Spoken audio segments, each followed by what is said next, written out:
I'm gonna mute this.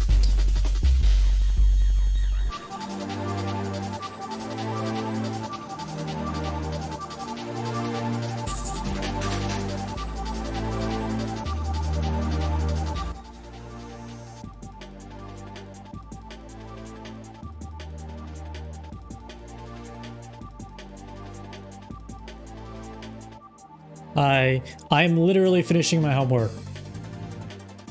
Or like the effect I want to do today. Oh fuck. Oh no. Okay, I know what to do. Okay. Oh no, I almost deleted the scene.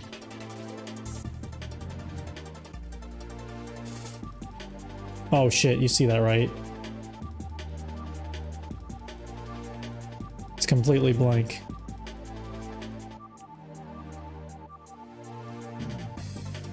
Hi. Hi, gamer. I'm gonna try to edit this effect in live. At first I was like, oh, I want to do it together with you. But then I'm like, no, it's better if it's a surprise. At least that's what I think. I don't think it matters, but it is better if it's a surprise. But then we have time to talk. We have time to hang out and talk and stuff. Is homework going good? No, it's not going good. Wait, how are there 33 votes? There are not 50 people in here. Oh, you can vote with channel points. Oh, you're stuffing the ballot box. Stop the count.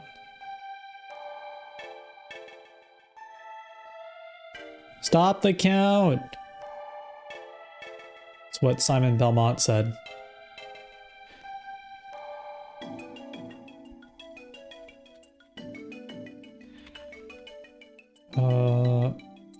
Okay. Oh, wait a second. Oh, wait, what the fuck?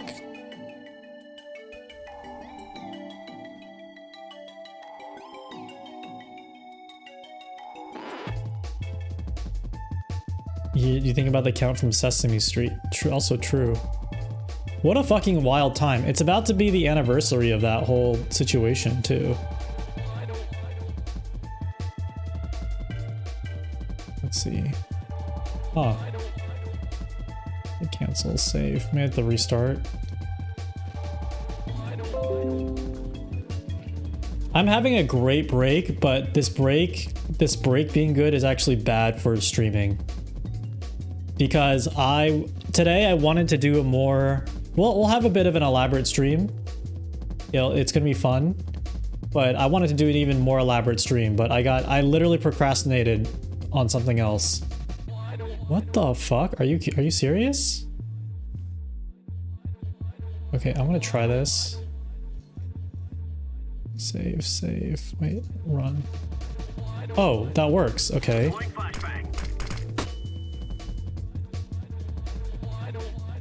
Can't believe it's almost been a year since I coincidentally didn't stream on January 6th since I was in DC. That's not true. That's not true. That is not true. I was at home. I was 100% at home. How can I toggle? Guess I can't toggle, huh? Okay. Play sound. And then I want to change this paste to not visible after, let's say, 2,000 seconds. 2 seconds. Okay, and then I want to play sound. Not the cum sound, I want to play this sound.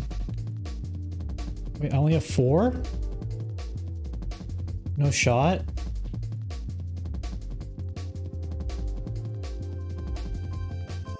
Oh, download. There we go.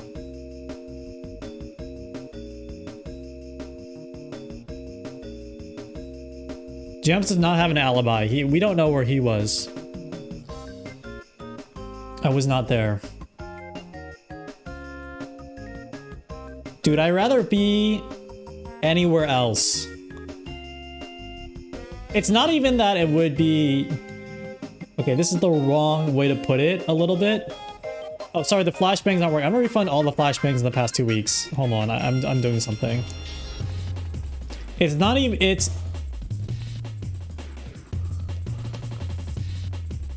Hold on. Honey. Bamboo. Okay. Let's try this.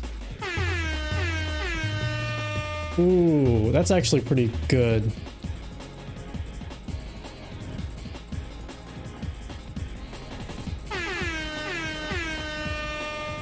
Oh, that's so good, actually. Hold on. Bit setting.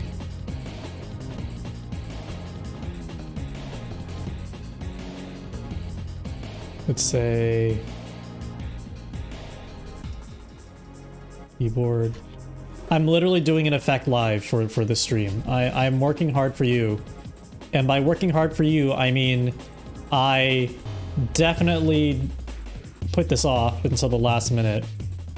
I definitely put this off into the very last minute because I was distracted doing other things today that weren't that much more valuable.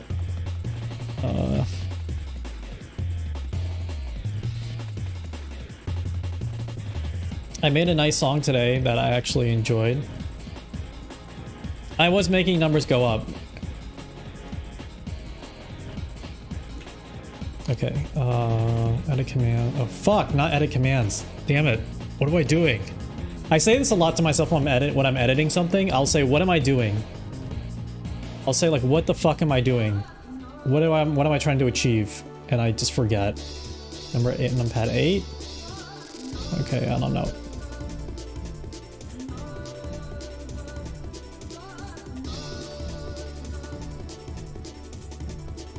Okay, now it's just copy pasta. Funny.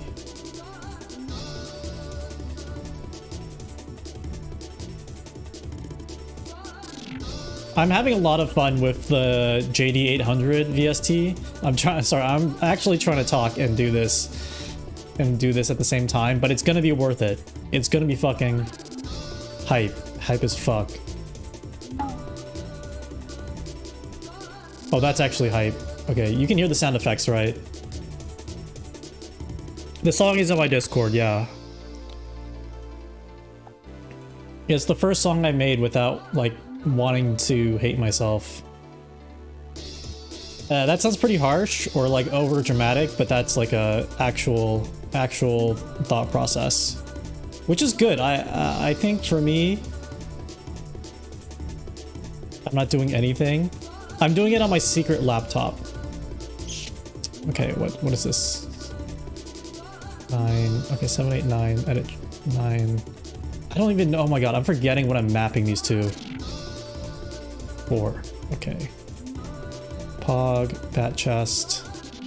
I'm saying it out loud. It's ruining the surprise.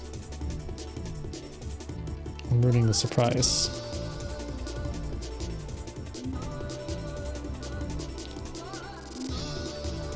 Five head. Why? I'm so confused to why this,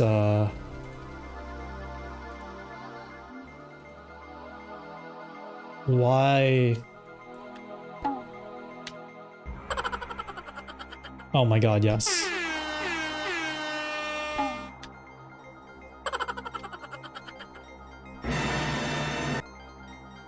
Ooh, that's so good. That's actually so good.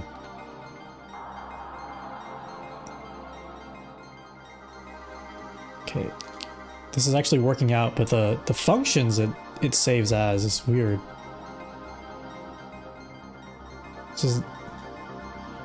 This is actual Pepe hands though. Wait, then what's this? What's this?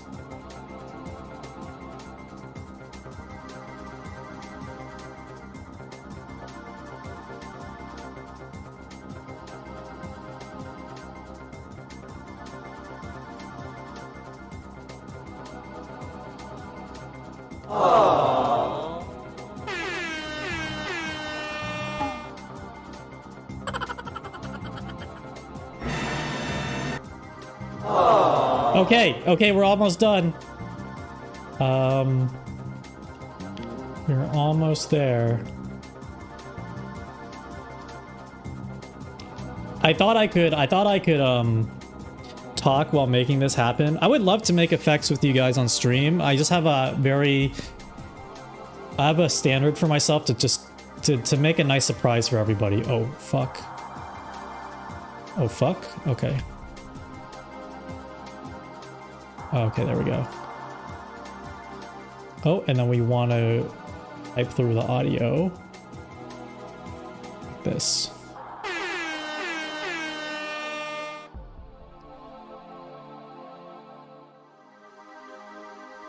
You didn't finish rebuilding your new PC? Well, you can do it while watching this stream or anything else. Okay, I think this will work. Yay! All right, now I'm focused. Now I'm focused. Hi, welcome to the stream. So yesterday I said I was gonna take time off to work on an elaborate setup, and I can give a true update on that, which is hold on, this needs to be mirrored. Which is I did make progress on that elaborate stream idea by writing down the ideas so I know what to do next. Okay, it will go quick though. I actually, surprisingly, I thought it'd be a lot of work, but after writing everything down and kind of planning it went great. It's going way faster. So that's good.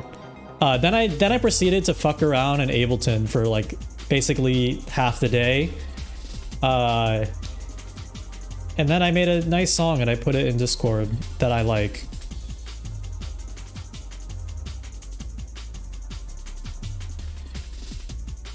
So that's fun. I keep saying this, you know, I want to incorporate music making more into the stream. And the thing that's stopping that from happening is like me feeling like some of it is worth their time. And I know folks are going to be like, yeah, it's chill, do whatever you want. But it's hardcore self-judgment, because like today, I watched a couple of videos because I have this piece of hardware that I got during the pandemic, like everybody was doing. I intended to sell it. I kind of got back into it. I'm like, I'm gonna give this a fair shot. It's not the tracker, it's something else. And so I was watching all these videos, and the dude was doing a good tutorial. It wasn't bad, but the song was, you know, when the focus is like showing how to do something on a device rather than like making a good song, the song is like a little mid, right? Which is fine. Like I think a lot of my tracks are mid.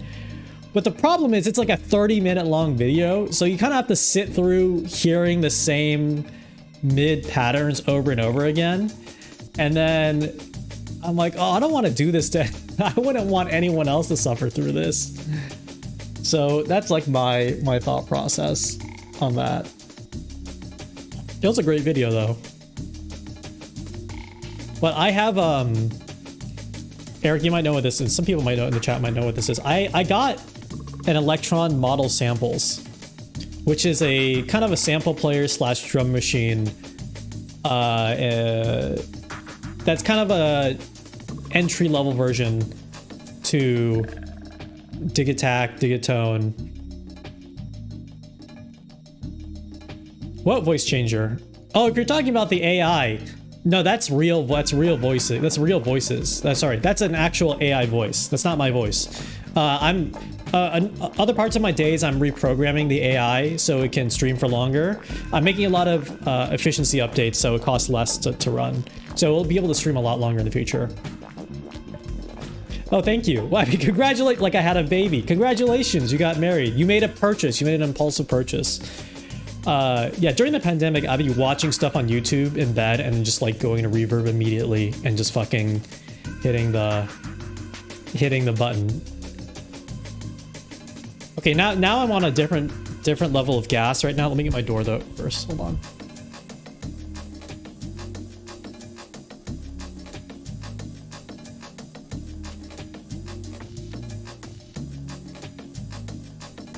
Oh, my soul's re-entered my body.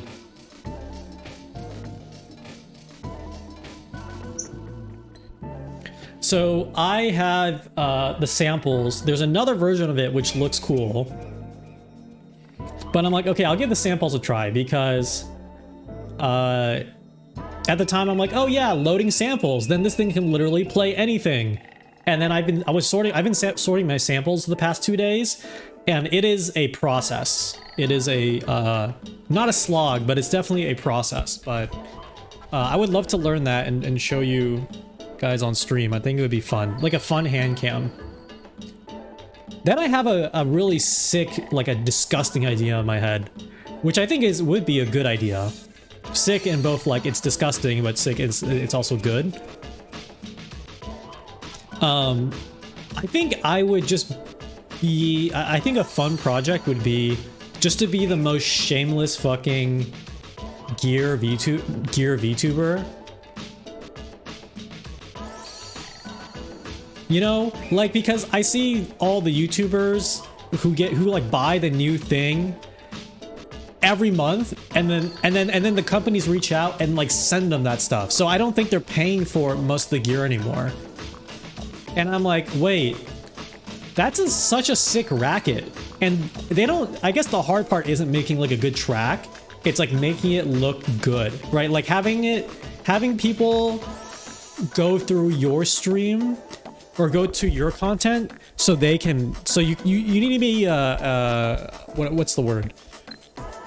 Like a vector for gas. You know, like, I think I can be a vector for gas as a VTuber, and I think and this is a completely perverse incentive. This is 100 a perverse incentive. I had that thought today. I'm like, this would actually not be a bad idea. And it's fun to learn the stuff. It's just an insanely expensive hobby. There's a reason why I think most the gear YouTubers I watch are like older, probably have saved up some amount of money and can just splurge on. I was watching one YouTuber and he was like, oh yeah, it's like only $300, so at that price point you wouldn't expect these features. I'm like, that's actually insane to me. What you're saying is insane to me. Don't get sponsored by Gamersupps. Was it Ricky? It was Ricky. I love Ricky though. He's the most ethical. The most ethical gear VTuber, gear YouTuber. He's got that aesthetic though. Yeah, only $30. There's a lot of good. Yeah, I don't know. I feel mixed about sample players because, and thank you for someone. I think Bakabi in the chat said they're looking forward to it. Thank you. And then I also have some new stuff that will be really fun to reveal on the hand cam stream. So I think that will be cool.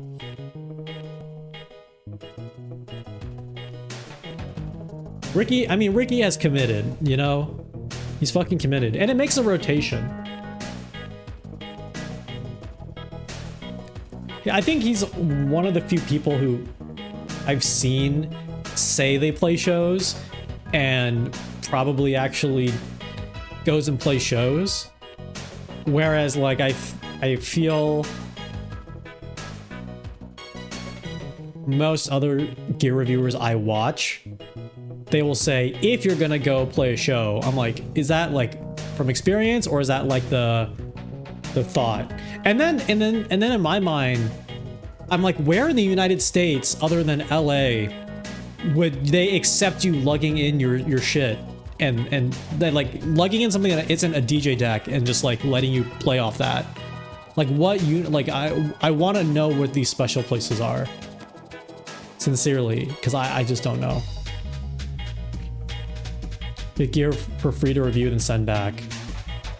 Oh, yeah. You run hardware shows in Seattle? Oh, sorry, LA or Seattle. Those would be two places. I think like LA, Seattle are like the only two places I've gone to see regular shows similar to that. And I've seen a lot of shows in the Bay Area, but they're all like, you know, it's not like I know where to go to watch local people play hardware shows. Yeah, but I'm talking about like, I don't know, people bringing a fucking sampler up there. That's crazy. That's actually crazy to me. It is like, I'm not saying it doesn't happen, and I'm not saying it's like there's not a whole community for it. What I'm saying is that I've only been exposed to this concept through YouTube. Okay, so in the same vein that someone says I live in a 32 room apartment penthouse in New York, or they say I play video games for money. It is like a YouTuber concept to me. Does that make sense? So like when I was in Japan and I actually got to go to different stores that specialized in synthesizer stuff, it was like a weeb experience. It was like a weeb experience, but it's different, you know, because when you watch anime and you're like, oh, I want to go to Japan, which is a little gross, but is what a lot of people think, including myself. And you go, you're like, oh my god, that chest, it's just like my Japanese animes. It's exactly like that for me with different music gear. Because when I go to different synth shops, I'm like, I've literally only seen an OP1 on YouTube. I have never seen an OP1 in real life, and I touched it for the first time, and I'm like, wow, that's crazy. This is weird. This is actually a weird experience. I did go to 5G. Yeah. I went to 5G in Tokyo. Where did I go? There's like a general guitar / synth shop in Shibuya, like near Parco. I went there, and then I went. But then 5G was hype. 5G was hype. I didn't play any of the vintage stuff though. I only played stuff that I saw on YouTube. I'm like, I know how this works. I know how a key step works. And then in Osaka, there was another one that was a specialty. But the thing I was trying to look out for was the prices, because the yen to the dollar was pretty weak. So I'm like, I wonder if I can get a deal here.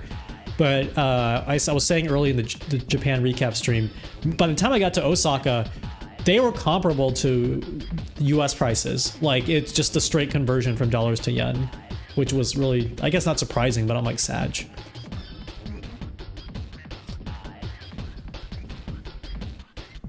Oh, I didn't go to Hard Off. I would love to go. The Reface. We'll do a hand cam stream.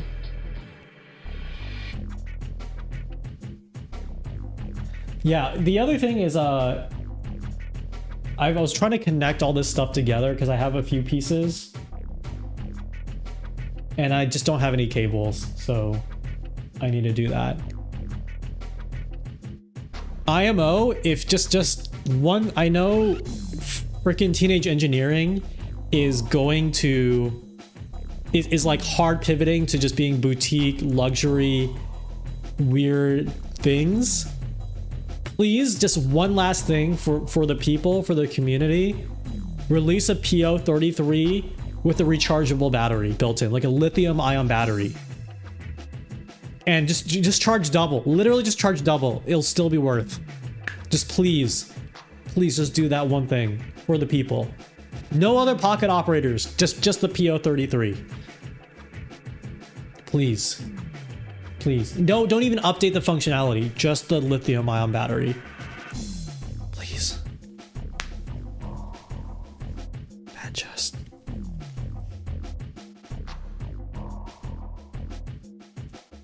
I've also played with, I guess it will be a hand cam stream, but I got into this earlier in the year. I got into like all the iOS kind of DAWs and production software earlier this year.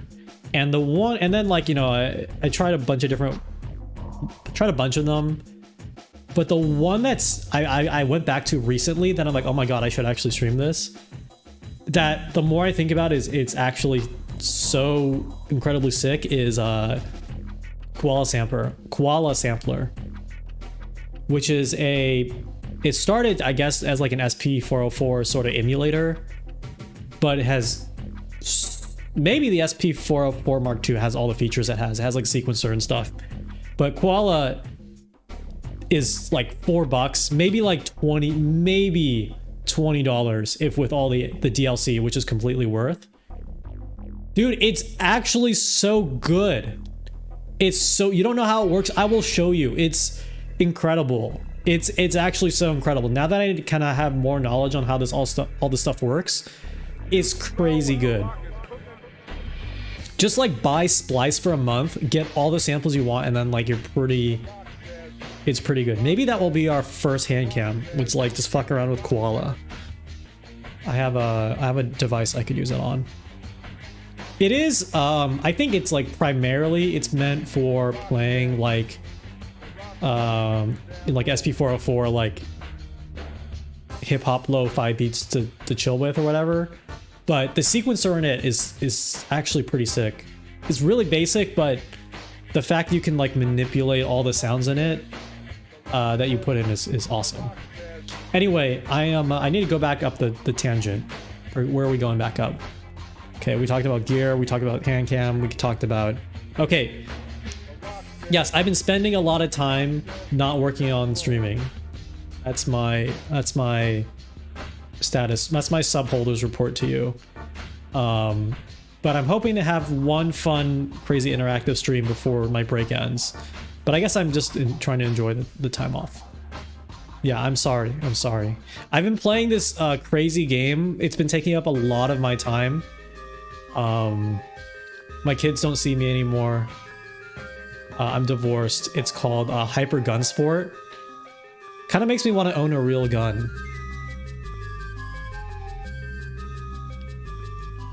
I have some games also to stream when we get next week. So anyway, I am a gun, yes. If you guys, if anyone follows or listens to Moe Shop, they stream on Twitch once in a while. You can find an archive on their streams on YouTube. I think like there's a channel that just archives all their streams. They're a lot of fun to watch because if you're familiar with their style, it's like very, I don't know, future anime house. I don't know how to describe it. But their streams are really fun because they've been, before I used to watch a lot of them because they'd be producing stuff on the computer, which is really fun. But now they've been, I guess, taking out their gear stuff and playing with that, which is really interesting to see. They also have like an alt channel that they post all that too, which we might watch later. Okay.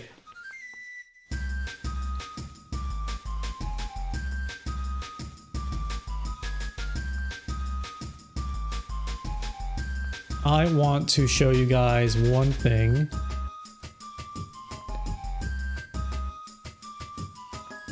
Look what they're doing with the MA tracker. I remember when they first got it, I'm like, oh, I should practice using the M8.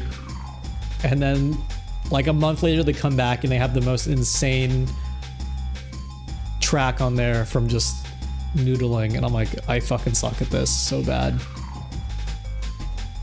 But that's what keeps me going. I just know every time I touch this thing, I'm like, I suck at it so bad, but it's just what keeps me going. It is sports, even though it's not supposed to be. Yeah, I've done M8 tracker streams in the past. I'm slowly getting back into it, and that's what makes me kind of a little hand wavy on the model samples that I have, because I'm like, I have a sample player, you know, and I am trying to like reduce. I have a PO33, which was a nice gift, you know, M8, which is I was like, this is the one. And I'm like, I want this. This is fucking crazy good. It has sampler and built-in FM and shit. I had an SP404 before. Like I have first little box I bought during the pandemic was the Novation Circuit, which is also really sick, which is really nice workflow. Yeah, preset packs that ship on the M8. Oh, dude, send it to me. I'll definitely play with them. I'm a huge preset Andy. I've learned this the hard way. I am not a sound design Sammy. I am preset Andy. Someone makes the presets, I will purchase. That's just the world. That's just my brain. But oh, it should be on your SD card. Oh fuck. Okay. We got, okay, the next stream, the next music stream, we gotta take out the M8. So that's why I'm like half on the model samples. Anyway, this is like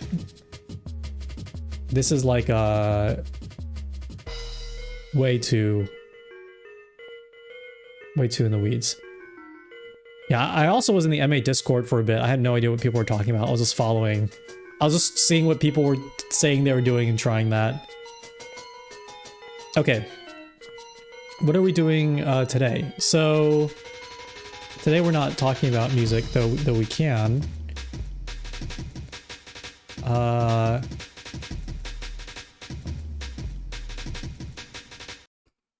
Let's see. Okay, I'm gonna try to do a window capture and hope it doesn't immediately destroy me. Okay. This one. Okay, great. Great. Okay, I want this here. Nope. Nope. I want this here. Okay. Ah, I see what's happening. Gotta be bigger. Why is this frog so buff? All right. So lately I've been watching some YouTube videos, specifically in the realm of, I've been getting recommended a lot of stuff from abroad in Japan, who I think at this point, most people know who they are, but a quick introduction is like, they live in Japan, they're a vlogger, I think they immigrated there from the UK, worked as a teacher, and then just became a full-time YouTuber. So they've become one of like the larger I live in Japan and this is the experience type YouTubers, but I think like in a way that isn't like bat chess, convenience stores. I think it definitely like shows a different layer, like a more like normal version.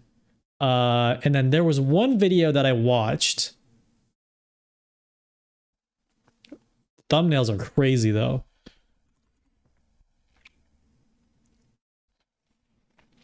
Oh, hi, Mr. Chan.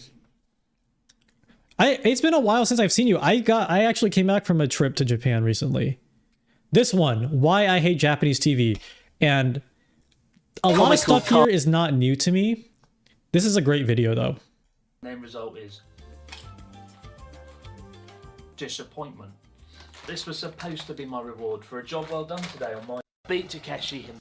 Cultural exchange, learning a language, becoming an English teacher.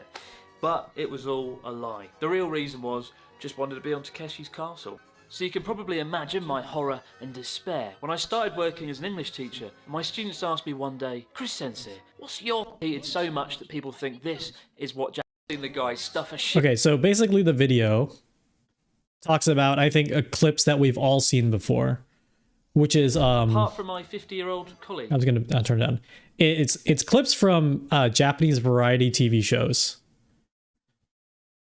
where they do something wacky, right? Where it's like they eat the chocolate, or they eat the chocolate door, or they fall in the mud, or there's like an insane punishment game. And in the video, he talks about how that's like 1% probably of like Japanese TV. It's like the most viral moments go viral, but it's not reflective of the most normal stuff. And, you know, they talk, I've watched a number of normal TV shows that they were pretty fun. It's like cooking shows, mainly cooking shows where they like compete, not like Iron Chef, but more like in a late night show kind of situation. But this is a great video that I recommend checking out if you haven't, if you're not one of the 3.7 million people who've watched it already, where they talk about like the style of variety shows like this. And I've always known this. I've always seen this. I've always known this. I've internalized it, but I didn't really reflect on it until recently. I didn't really reflect on like how much was going on. Like in my mind, I just thought, okay, this is just, you know, American TV does not have this. Japanese TV has this. It's just like how the way it is. But then I thought, like, why is that happening? Was this an onsen derived reflection? No. Maybe it's a post onsen derived inflection, you know, the after effects of being in the onsen. But I'm like, why? Like, how did, I'm just thinking, like, in the world or in the writer's room in which people are saying we need to do this and not do this, you know, why did the timelines branch off? Right? And I just don't want to attribute it to, like, you know, American TV's this way and Japanese TV's this way. Like, there has to be a reason, right? And I think it was a sign.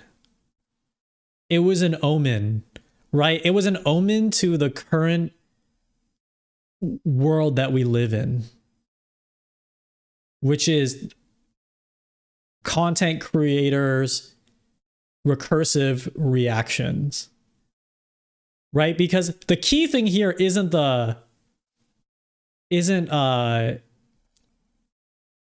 not like this stuff, right? Even though this text here, you'll see in a ton of different YouTube videos now, like, oh my God, they ate a large pizza, big pizza. It'll say like big pizza down here, huge pizza. The key thing, you can't really see it with the chat. Let me see if I can shrink the chat. The key thing is this little buddy right here. This little guy right here.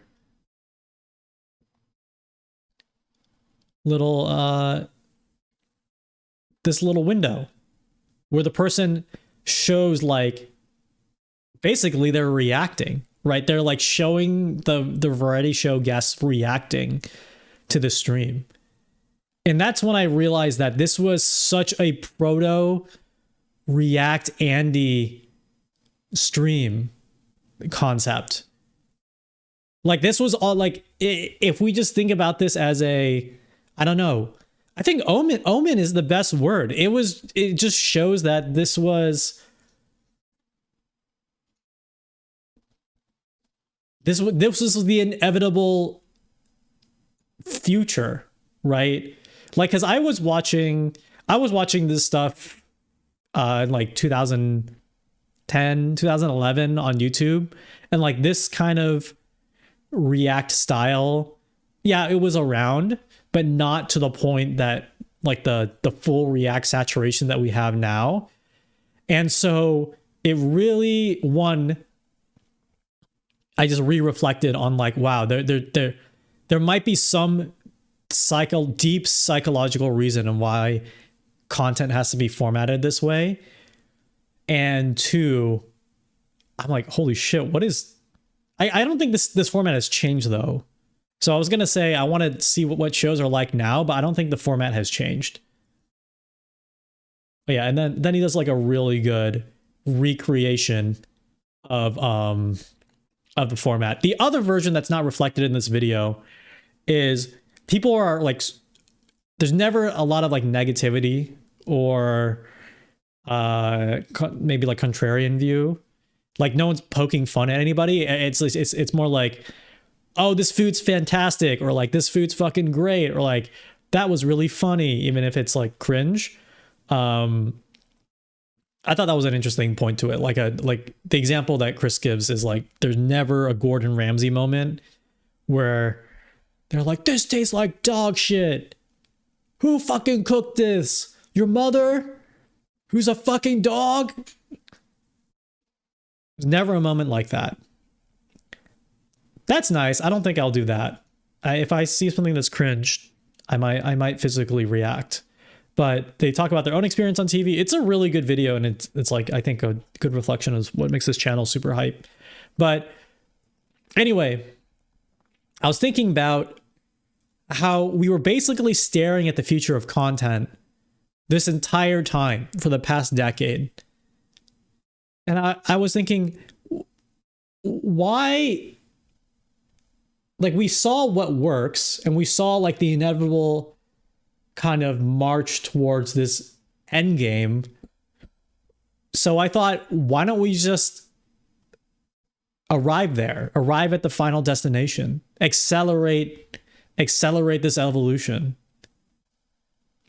So today I just wanted to watch YouTube videos I wanted to just hang out and relax because I am on break and doing nothing.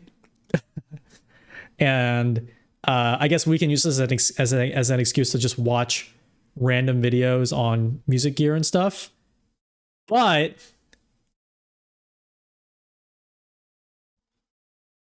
I was wondering if we could, you know, do a little, you know, just for fun, you know, just like in this format. And I want you to just let me know if you feel like a little bit more, just a little bit more engaged. You know, this is a social experiment. Yes, this is the social experiment that you hear so much about. Let's see, how can I get this not crazy?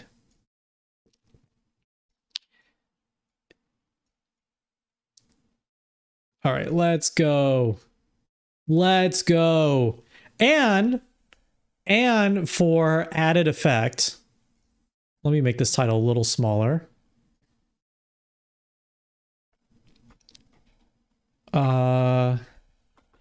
Long.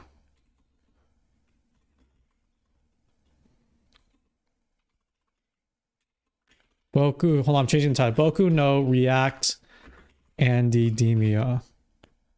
Okay. What's this thing about the soup? Why are you guys talking about the soup so much? Anyway, I have everything set up. First of all, tiny head in the corner. It's key. I feel that's the key part where you kind of know the presence is there, but the presence of the reactor is there, but the main focus is the content. I think that's the one thing that we might be missing. I don't know about the soup. What's the soup? How you know we are not still in the soup? How are we not in the soup? Is this like a Boltzmann brain kind of thing? And what's the soup? You're freaking me out. How can I be a React Andy and not know about the soup? I don't know about the soup. I'm sorry. I don't know about the soup. Let's talk about the React stream though. The most important part of this thing is there has to be an emphasis as to what I'm feeling in my reaction. So I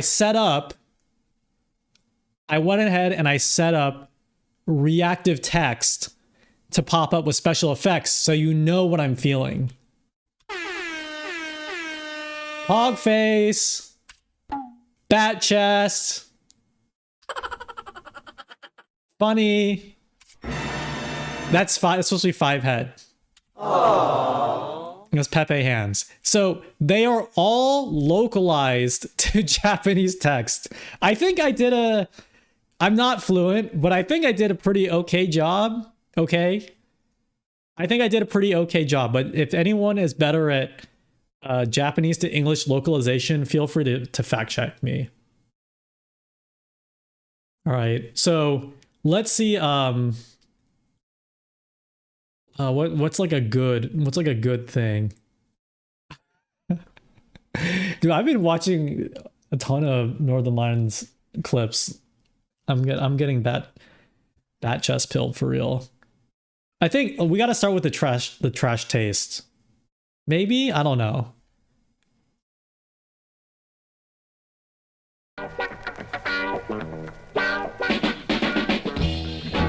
Is this gonna DMCA me?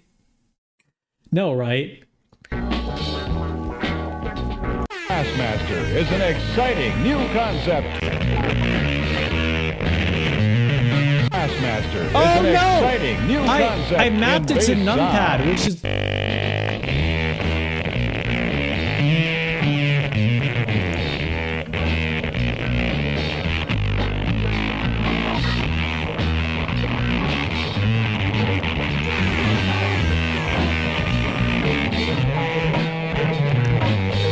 Have you ever heard a funky bass solo like that before? I couldn't find it. The Maestro Bass Brassmaster takes the bassman out of the shadows of rhythm and brings him to the foreground as a featured musician.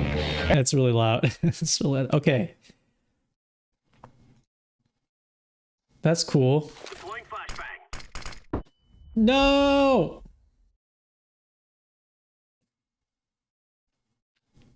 I want to search Twitch clips, but I don't want it to be sus.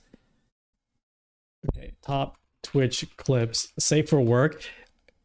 People always put hot tub stuff in the Twitch clips compilation, I swear.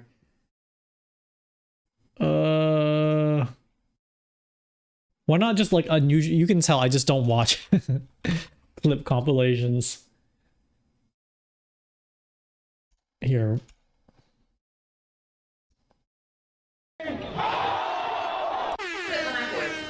The cat. Oh shit.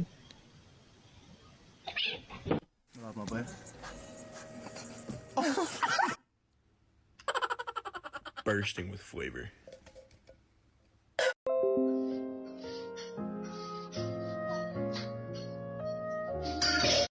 Aww. It's so sad.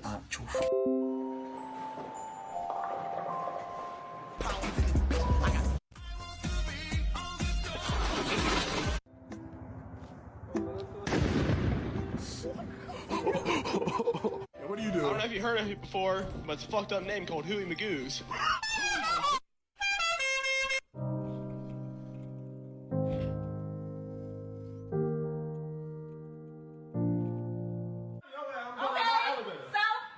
Don't say shit to me. Okay. Don't say shit to me. Don't say shit to me.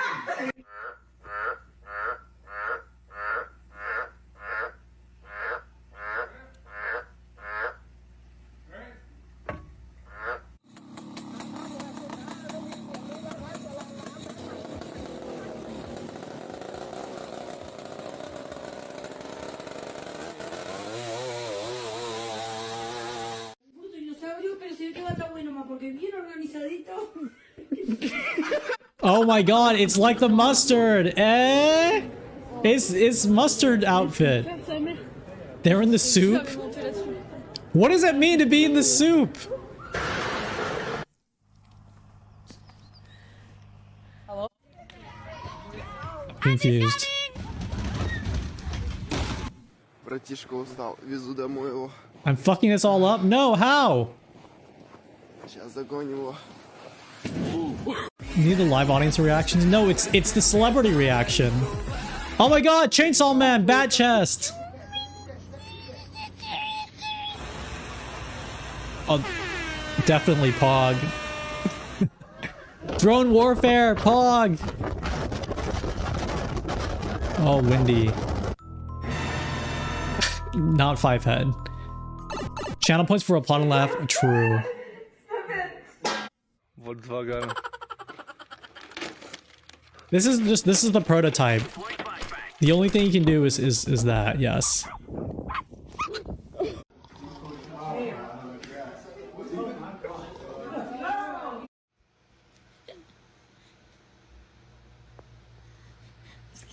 We should have the ability, or we should find the ability to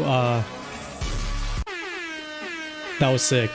We should add more reactions. As you can tell, in the beginning of the stream, I was still putting it all together, but I need your suggestion for more reactions.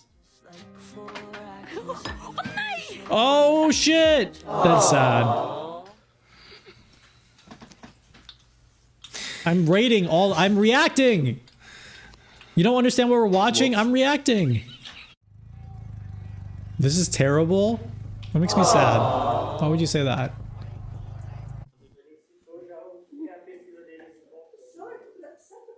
Oh, that... I actually like that. Se metió en mi camisa y no puede salir. It's not about the numbers. Do you understand me? It's not about the numbers. Oh my god. It's about sending... It's about sending a message. The react video is bad. Yeah, it is a weird video.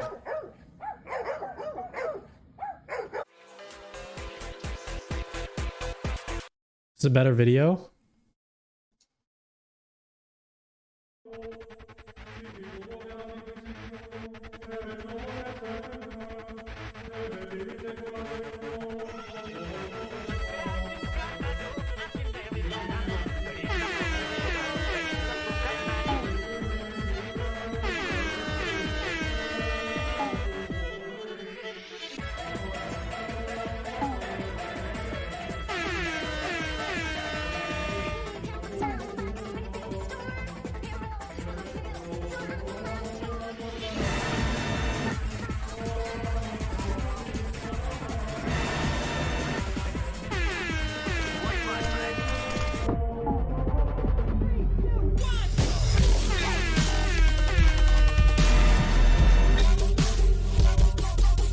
pretty sick, actually. I knew it would be I knew it would be Cotton Eye Joe. I knew it would be Cotton Eye Joe. I know you. I just didn't know it would be the remix, the dubstep Gregorian remix. So you get a point for that. You still got me. But I know it's Cotton Eye Joe. Okay, it has to be a different remix. I hope we're on the same. I hope we're in agreement there. Wait, what did you say? Remember, you look like the yellow M&M today. What does the yellow M&M look like? I'm trying to picture it in my mind's eye. Yeah, I kind of do. What do you? He does. What? Why did you know that? Why are you talking about that? He does. He does look like the yellow M&M.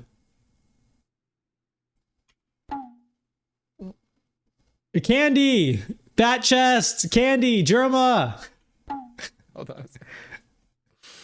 Let's freak some people out that just show up at the stream randomly. Hold on.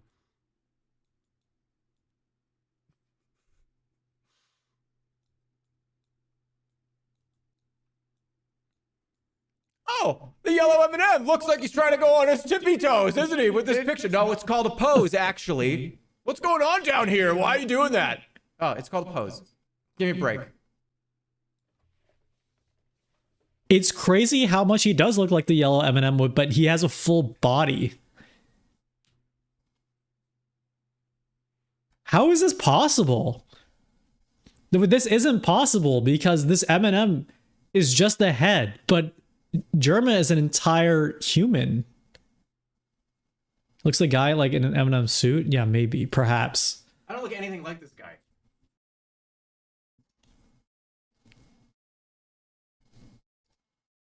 I fucked my car up after running over a mattress on purpose, so it was time to get a new car. I traveled 7 miles by foot to the nearest dealership and walked. I'm really scared this will get me DMCA, but that's a bat chest. That's a good bat chest.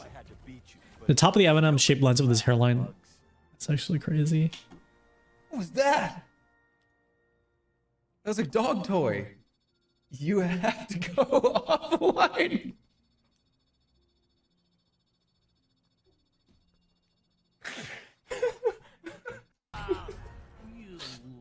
What is this?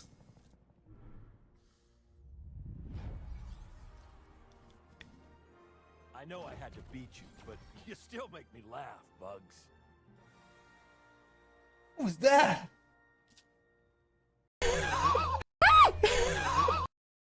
I feel like I'm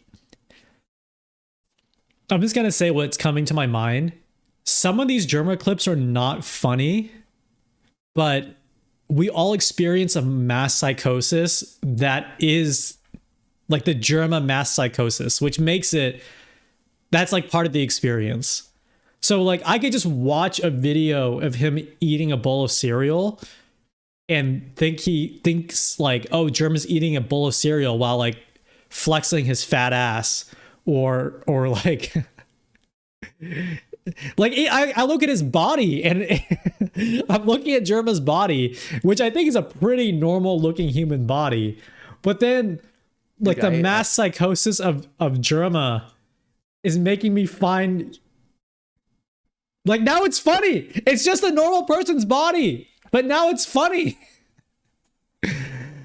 Oh my god. Yeah, Germa has inherited the mass psychosis fandom, which I think is good. He seems like a good dude. So no better person to be the recipient of mass psychosis. Germa posting his own wormhole. Yeah, it's quite a lot. He does have Pixar mom thighs. I don't understand his body. I don't understand. I think that's what it comes down to. I just don't understand his body at all. He's not normal. Seems pretty normal to me. Shapeshifter.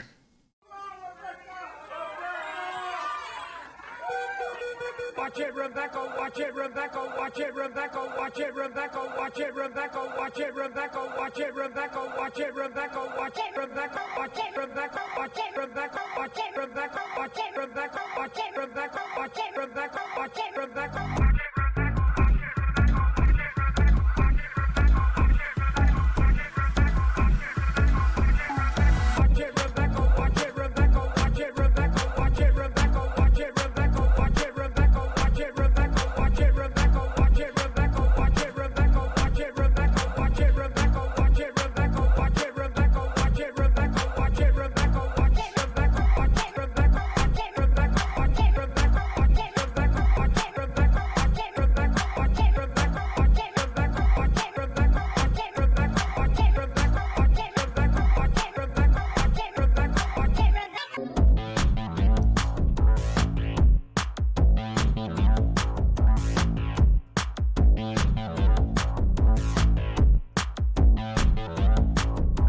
No!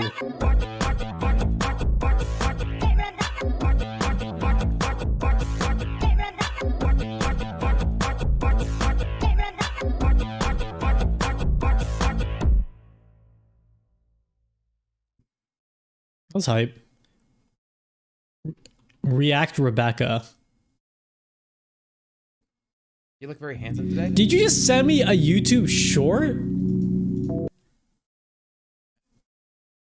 Did you sent me a YouTube short?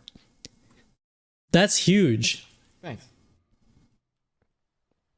You look very handsome today. Thanks. Huge for YouTube shorts when people are linking them to each other. Website. I hate it when he does this. Let's see how you like it. You don't know how I think YouTube automatically turns stuff to YouTube shorts. If they're in like a certain length or format. Oh, that's right. He's seen movies.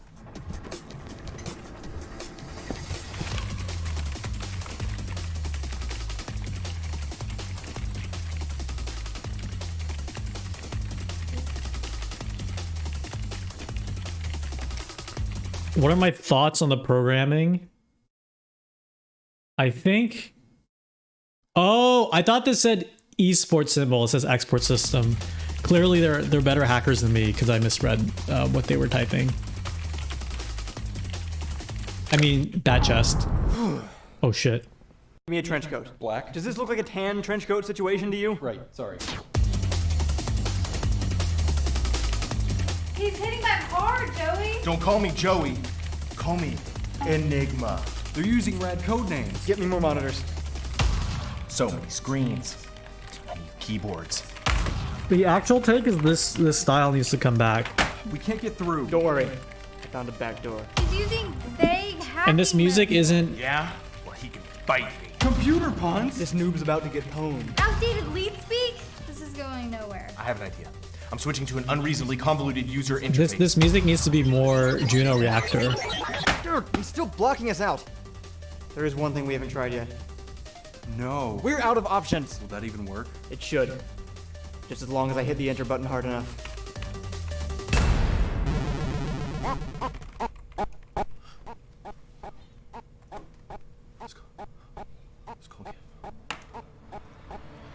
Skull GIF. Skull GIF!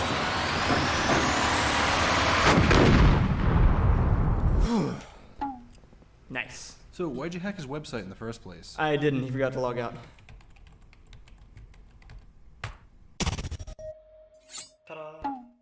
Bat chest video.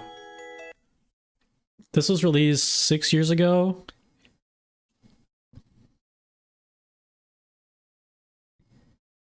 I just want to say, like, post 2015, it's not a bad video, but I'm really curious as to how many people who are now super online, how, like, hacking to them is losing your Twitter account. Like, getting hacked is a real thing. And I'm not saying like the video should have shown someone losing their Twitter account, or like even getting their website hacked is such a version of getting hacked that is from the 90s / early 2000s. You know? Like back then, getting hacked was like, oh, our website got hacked and I work somewhere, or my personal website got hacked. And now it's, they took all my V-Bucks. All my Bitcoin is gone. Like the Social Network reshot today would not have the drinking coding scene. It would be something much worse. Yeah, all our apes are gone. That's the modern day hacking. They might post misinformation on your blog. Yes. RIP. Dude. All my soup. You're trying to get me into the soup psychosis. Inner universe cover. I know why this is recommended to me. That's an insane recommendation. This is a look into my mind. This is an actual look into my brain.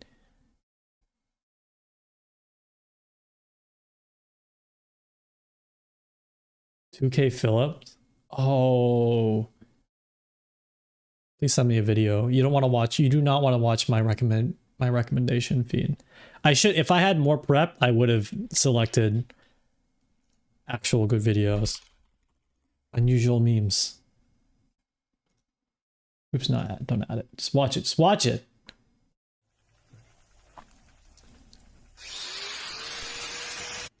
Slowly drifting. What are you doing? Get down. I can't pick your big. Oh shit. Oh. Poor doggy.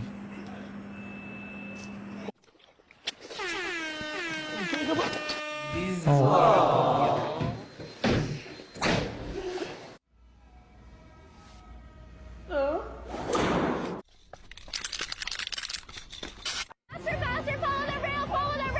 I want to say this is a great compilation already because there's a lot of potential injuries and destruction. Awesome. Follow that rail. That's your brake. That's your gas. You take this down whenever you're ready to go. You got that all?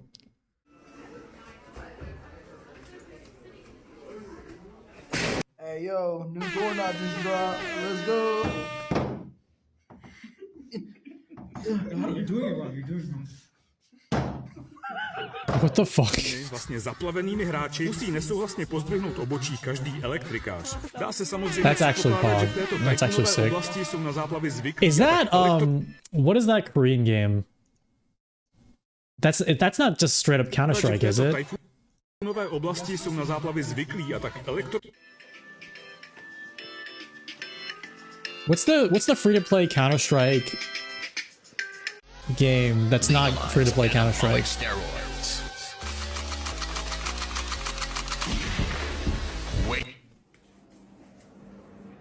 It might be Korean CSGO. There was another first-person shooter game that isn't just CSGO though. What's it called?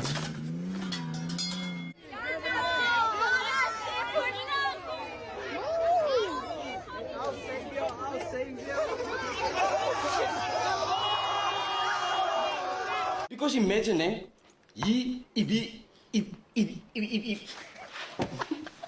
Counter-Strike is one of the most pop.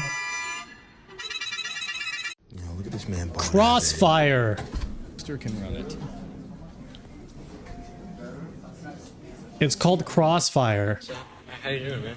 That in turn has allowed it to become one of the most popular FPSs in the world in 2014, raking in $1.3 billion US in a year. Sorry. Swag like Ohio, down in Ohio. Swag like Ohio.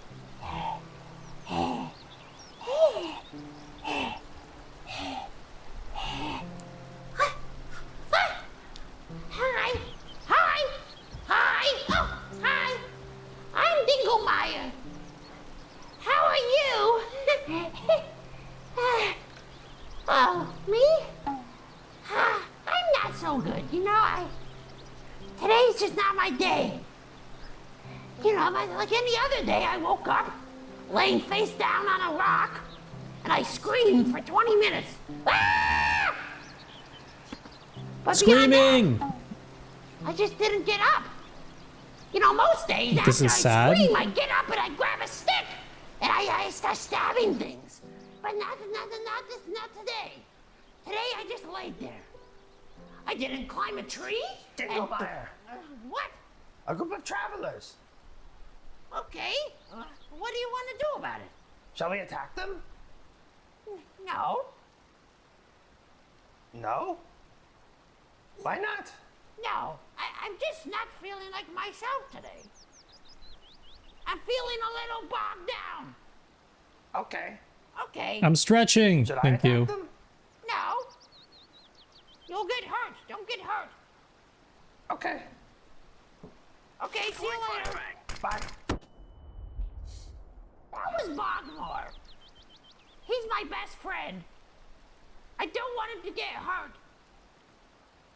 Anyways, I just haven't really done much today. And I've been feeling kind of guilty about that, but I don't think I should. Actually, Maybe it's okay. do they to just use do nothing. like an AI or ML to Yeah, I think it's rotoscope? okay. Okay. Yeah, there's like some automated rotoscoping with the creature, right? The old FPS was War Rock.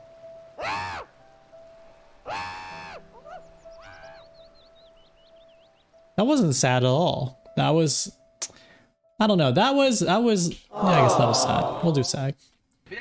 Is Dinglemeyer a reincarnation of Gilbert Gilfrey? I was thinking they were more like Bugleberry.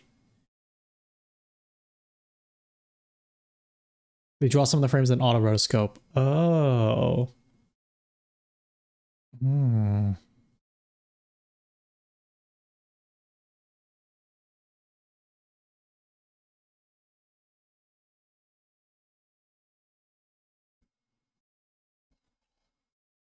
I also get recommended a lot of people singing about dying, or like they're on their deathbed and they record a vlog, which is not really fun.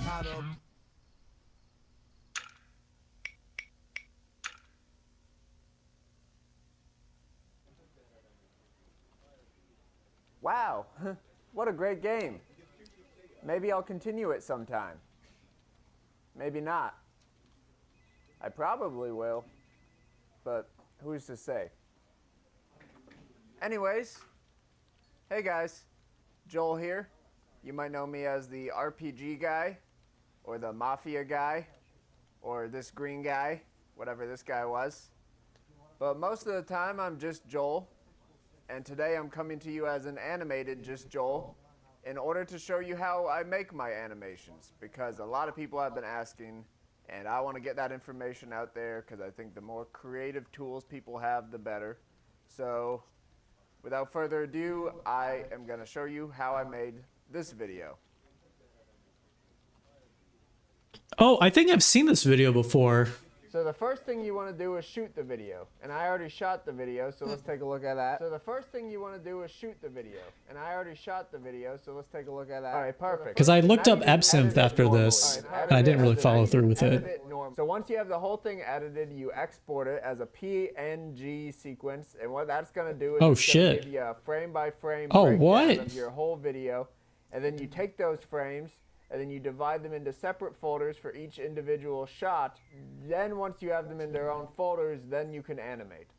So I'm just going to show you one shot, because if you could do one, you could do them all. But let's choose just a random shot here. How about this one? There has to be that's freaky. So you're going to want to choose a frame from the shot that has the most face action. And by that, I mean you want the eyes open, you want the mouth open. Because your biggest enemies during this is going to be blinking and closing the mouth for syllables, because as soon as that happens, the eyes and mouth are just gone and it looks like some horrible creature. Believe it or not, I do this whole thing on a mouse and keyboard, but you bring that frame into Photoshop, and what I do is I usually start by outlining the character in the shot. Oh God. This usually takes a while. You outline the person, and then Oh wait, it's only for one frame, right? The most extreme example is for the Scooby-Doo video. I wore a big fluffy hat, and then I used that for my head shape. So you don't have to adhere to the facial structures. You know, I usually make weird noses for demons, and I do, you know, you could have a lot of fun with the shape. I could look like this, but I could also use my face shape to make me look like this. Isn't that fun? That's crazy. So once you have this frame completed, fully colored, and It's just with a one green screen, you open Absinthe, choose that as your keyframe, choose Okay. the folder of the shot you're doing for the shot, and then create a new folder for it to export the generated frames. The first couple videos I did, Absinthe was still in alpha, and it took forever, but thankfully this process goes much faster in the beta, and it's not a headache like it used to be, so that's awesome. So now that Absinthe is done, you go into Premiere, and then you import the new shot that Absinthe created as a PNG sequence. Then you interpret the footage to be 24 FPS to match the original video. And then you might have a shot, or you might have blinked, or the mouth closed, and then all the face gets messed up, or you move too much, and now it's all blurry. And sometimes those glitches are okay, but sometimes there's so much that you should just redo the whole thing. So if it does get messed up, you go back into the processed folder, delete all the messed up frames, go back to the original shot, find a new frame in that range that has your mouth open and your eyes open. You draw that frame, and then you do the whole thing again, and hopefully it will complete the shot. Some shots only take 1 frame, a lot of them take 3, some take like 8. It's just the luck of the draw, how much you blink, how much you move. For the backgrounds, I just create them in Photoshop. I just make nice trees or buildings or space or something like that.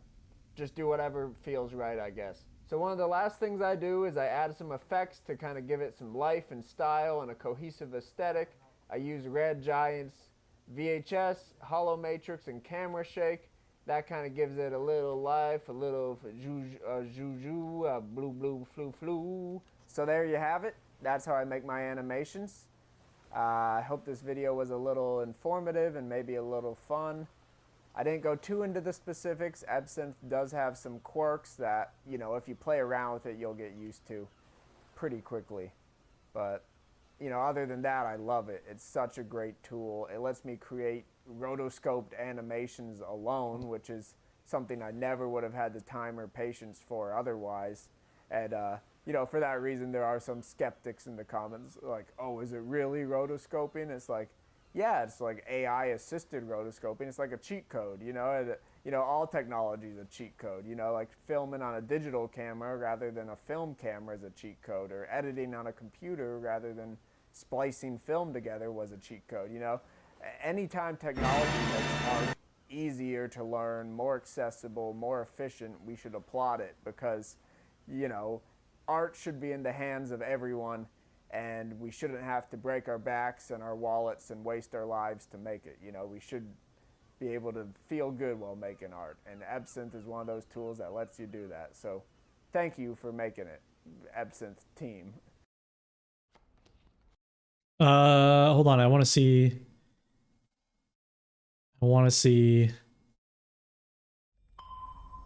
He does add it to everyone. I agree. He shouldn't add the filter. That's just my opinion. I think without the filter is cool. Is my but it's cool. I agree with what he's saying. Oh my God! Peter! He's dead. He's dead, Judas. Let's get the fuck out of here. Can't you bring him back? Isn't that something you can do? They shot his fucking head, man! That's not leprosy! Let's go! Oh my God!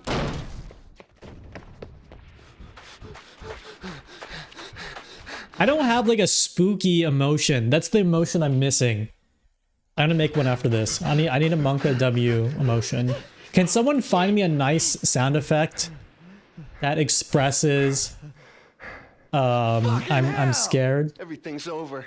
It's all fucked. I invited them to that dinner, Judas.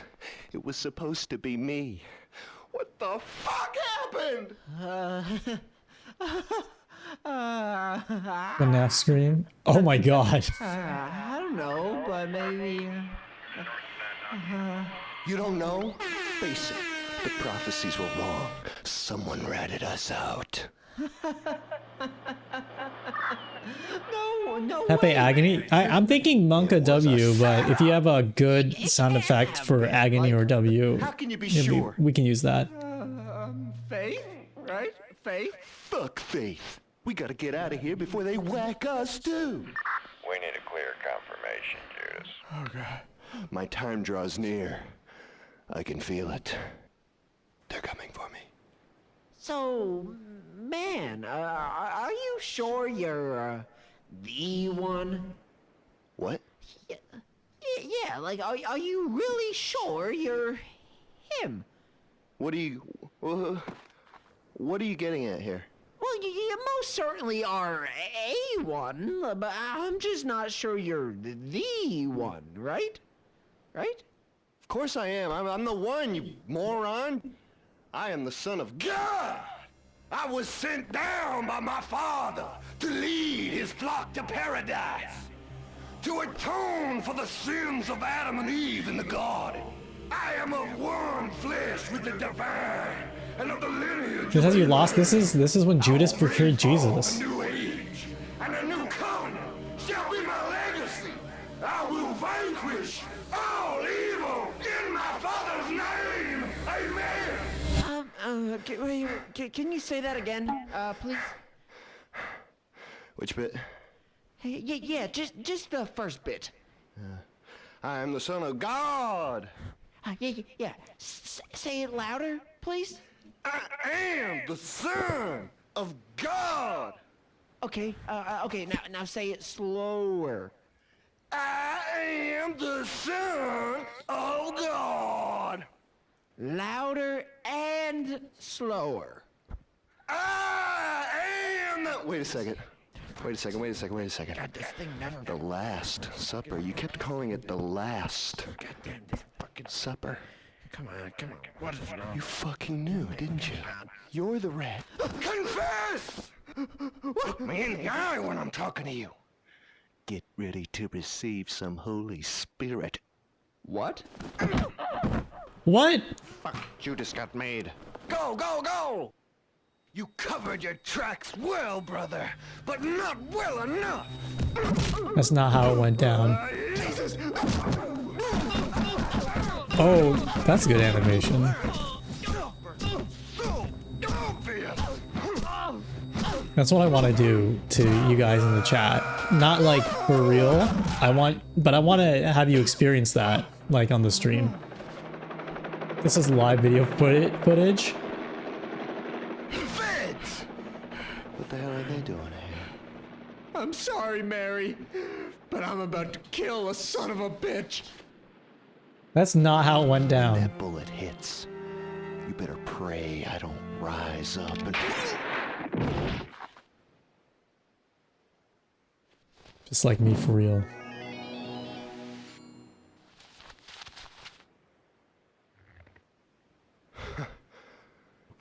Did you forget the part of the prophecy where you kill yourself?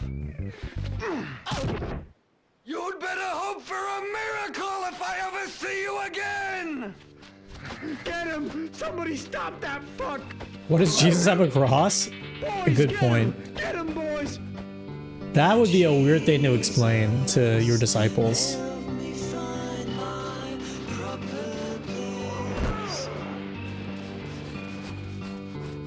I only just remembered it was an MS Paint animation when he hit the water and the spray paint showed up. That's crazy. It's called foreshadowing. True.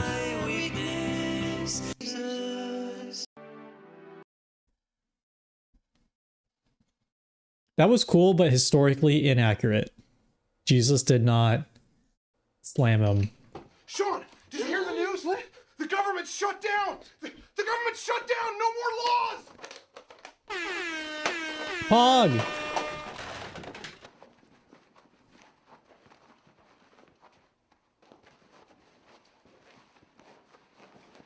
This is what you would do with no laws? Close the door!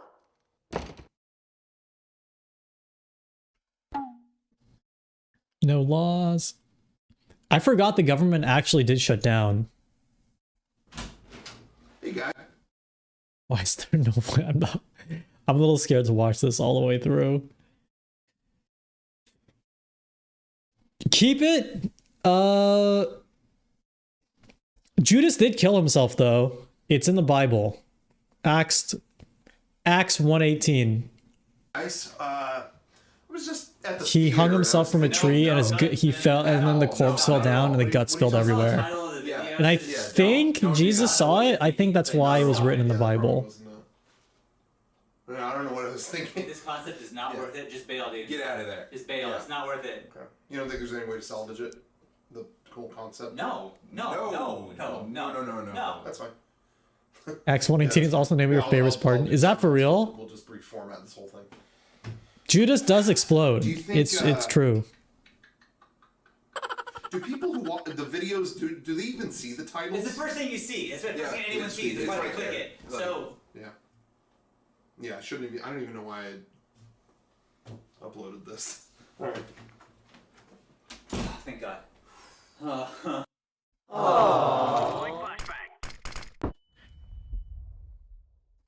Are you engaged? Are these reactions engaging your neurons? Warner Brothers, hey. Are these reactions engaging your neurons? Your chatter neurons? Scary. Is Hebrew for guts exploded? I'm not lying to you. What happened to Judas? He returned the silver and he hanged himself.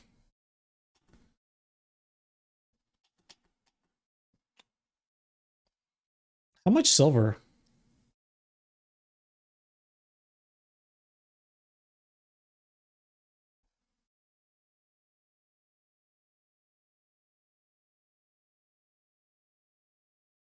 Yes. Scholar Glenn Mose suggests that Judas' death in Acts can be interpreted figuratively. Oh.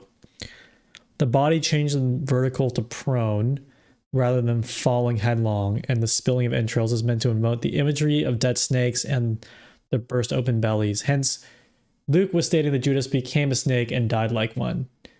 Oh. Okay, it literally didn't happen. I'm sorry. That was misinformation. It was, according to a scholar, it was just like a metaphor. His guts exploded like a vibe, but they didn't really explode. Next, we have Matt and Ryan from Super Mega doing the Hanukkah speed run. Okay, warming up the Hebrew clock, and they are off. They Is this are Rocco? lighting the menorah with incredible speed right out the gate. Ryan showing magnificent lighter prowess, but it looks like Matthew might be struggling with a hardware error, some sort of lighter. I'm not going to failure. react This to could this. cost them. They're going to need to think of another. Take one of the candles and start lighting the other. Oh, Ryan with an excellent suggestion. They are going to do a candle-to-candle fire transfer. We have seen this kind of technique in past Hanukkah speedruns before, but maybe not at the level that they're getting it done. And all the candles are lit. They can move on to the next phase, which is the matzo ball soup. Incredible spooning from Ryan. And look at that. Matthew knows how to suck it, and he does it well. That bowl is dry as a bone. They can move on to the next phase. Latkes, they are taking one bite each, and they are chewing. They're definitely chewing, and chewing well. Both of them chewing at incredible speeds. One little sip of the Menishewitz there. A sip each, and that will do it. They can put it down and get right to the dreidel. Now, the dreidel round is important. They're going to need a gimel out the gate. Oh, and it looks like a shin. That is the opposite of what is good. They are potentially not going to make the time they need unless they get a gimel straight away. Now, let's look. Oh, another shin. Not since Ultraman and Kamen Rider back-to-back have we seen two shins up against each other, but they're going to need to change the core. It's another shin. This is so upsetting. Oh my God. Do the That's not Sean, is it? Check the dreidel. Is this weighted properly? This is unbelievable. I've never seen anything like this. This could cost them everything. Too much shit on the stream. I'm telling you. Oh, I need a not like I've never this. seen this happen. Every Wait, year after we go this to Hanukkah, I've video, never seen it. I'm going They've to... got a gimel. Now they need to Why is race this as super fast as mega? possible to the Torah Is this not reading. Mega The 64? final round. Can they read the prayers fast enough to get it done? Here it is. Listen, I'm moved by the words. I'm hearing the prayers, and they're coming through clear. And they've got it. The end. They have cleared Hanukkah. That is the Hanukkah speedrun record. Super Mega does it again. Matt Why is and this dude Ryan in have pulled off something even tactical in the outfit? Holy Lands. They've never seen anything like that. They are truly, truly destined for the promised land. What a great night for everybody. Oh my.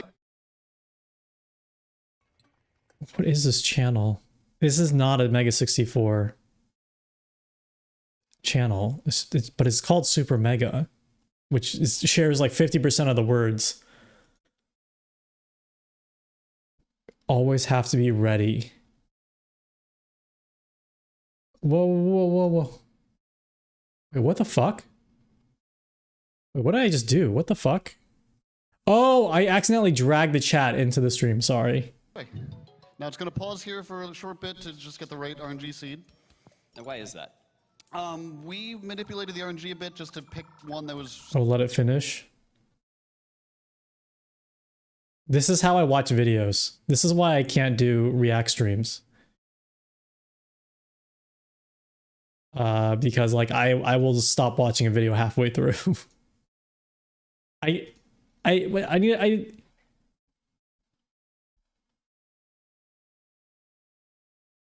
Next we have Matt and Ryan from Super Mega. Tough start, but Matt really pissed my fucking pants.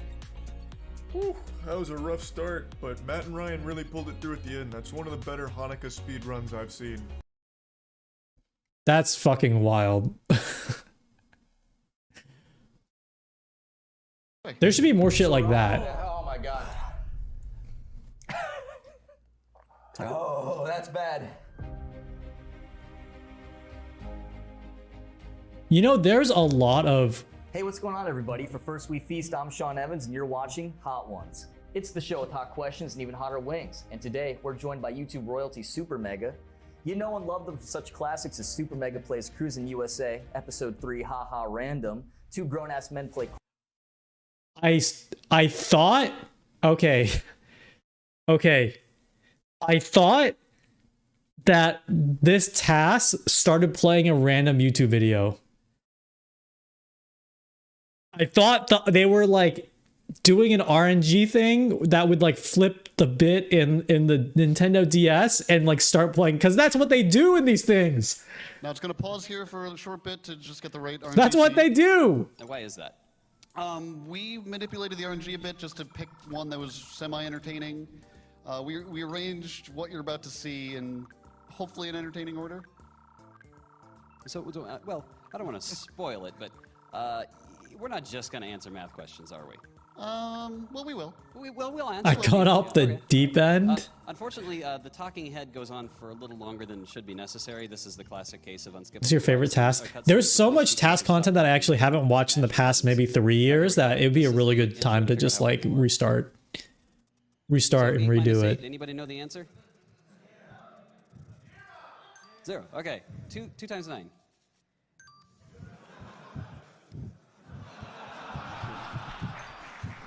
Oh, wait, I remember this one. I actually love this one. Hey, it's the right answer. Wait, what's the reason that... What is the reason why this works? How does this work? That really was the right answer. Thank AIS523 for that one.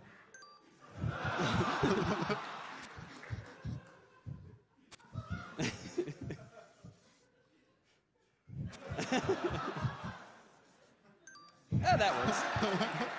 The way it reads the text is super messed up. Oh. Well, this is a Japanese game, so.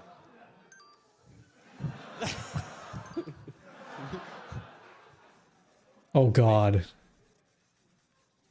Did you expect that?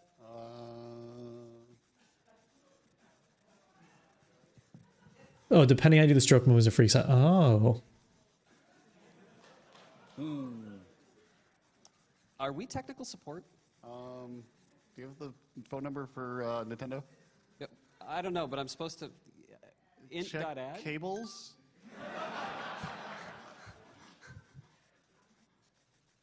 Well, I guess we'll see what happens. Oh, okay. No, it's restarting. It's restarting. Okay, it's restarting. We're going to be good. I think we're good. We're going to be fine. Oh, crap.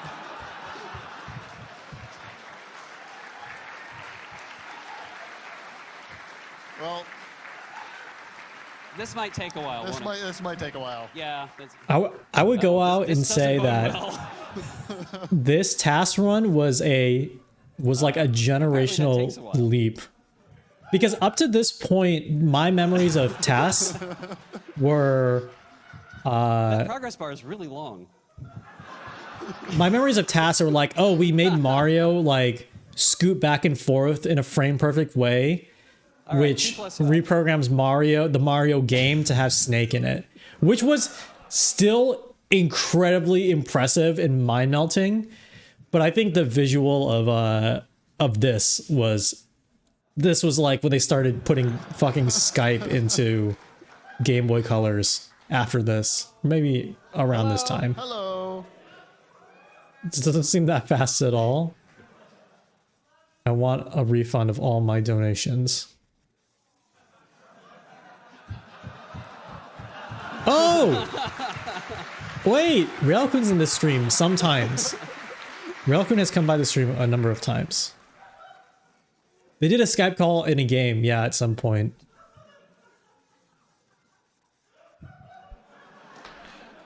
Bat chest! Wait, I'm not reacting hard enough. $325 and says, from TaskBot, here's my money.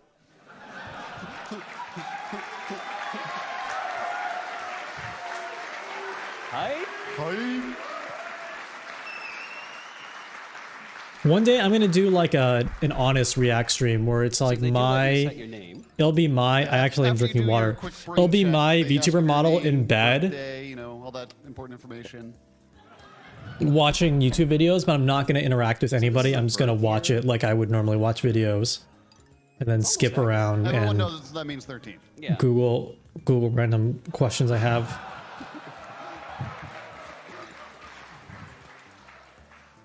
The shark was the shark in 2016. What is it? The shark felt like it happened in 2005.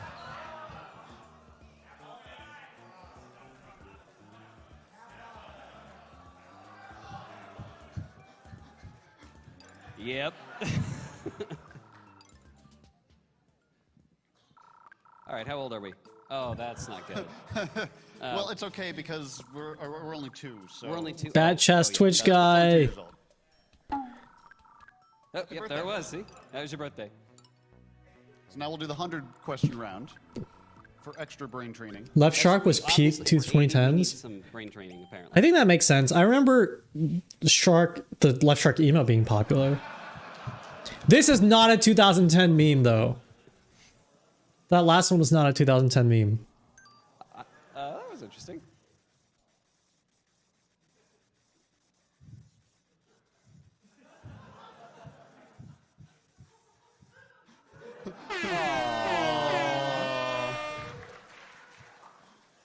Don't forget, twitch.tv/pinballjoe. Hey, it's a pinball machine. What can I say? These were evergreen memes. This one is evergreen. I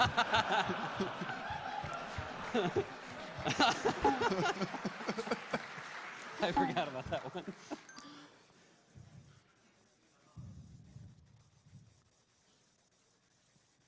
So I confess, I haven't actually seen most of this. Doge 17. Powerful Doge.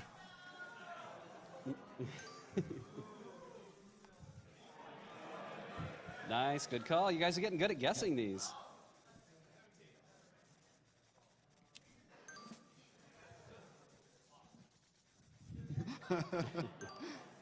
Good call. All these emotes feel so ancient. Hey, you guys are really good at this. Like hieroglyphs. Super Meat Boy. So like the fact that the Super Meat Boy emote would be relevant feels like uncovering an ancient artifact. Yeah. They are. Nice. That's true.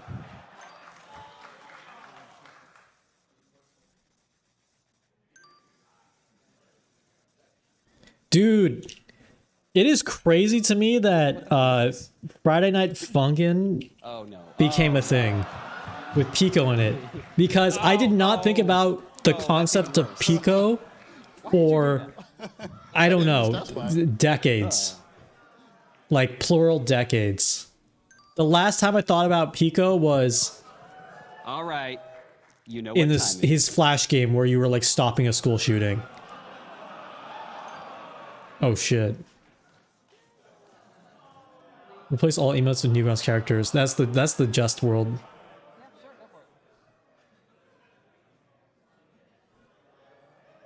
This part's insane. Didn't in the latest GDQ, didn't they put in Twitch chat into like Legend of Zelda? Oh shit. Let's see what insightful comments Twitch chat has. Apparently Clippy. And more importantly, let's see if they are smart enough to get the right answer to the question 3 plus 4. That's fucking crazy. Okay. All right. Yep.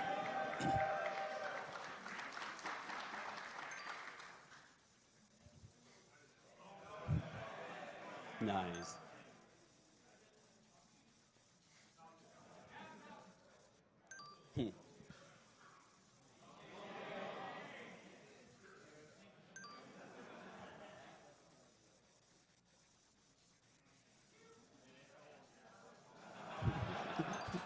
Grumpy cat. Bat chest. Yeah, this is mid 2010 meme showcase.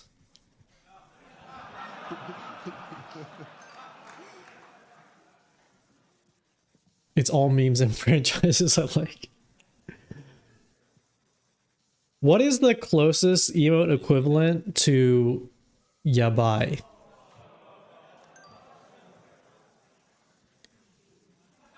He returns. He returns. You might have heard of an older game. This is the Narwhal Bacon. This is not a Narwhal's Bacon at Midnight showcase. Anybody remember? Do I miss this era? This era doesn't really feel like anything. I guess early 2016. This is before Pokemon Go came out.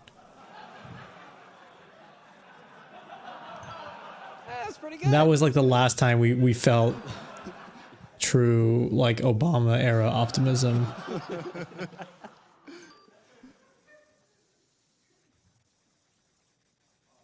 Set. What is the clock? Okay. Yep, Mario, yep.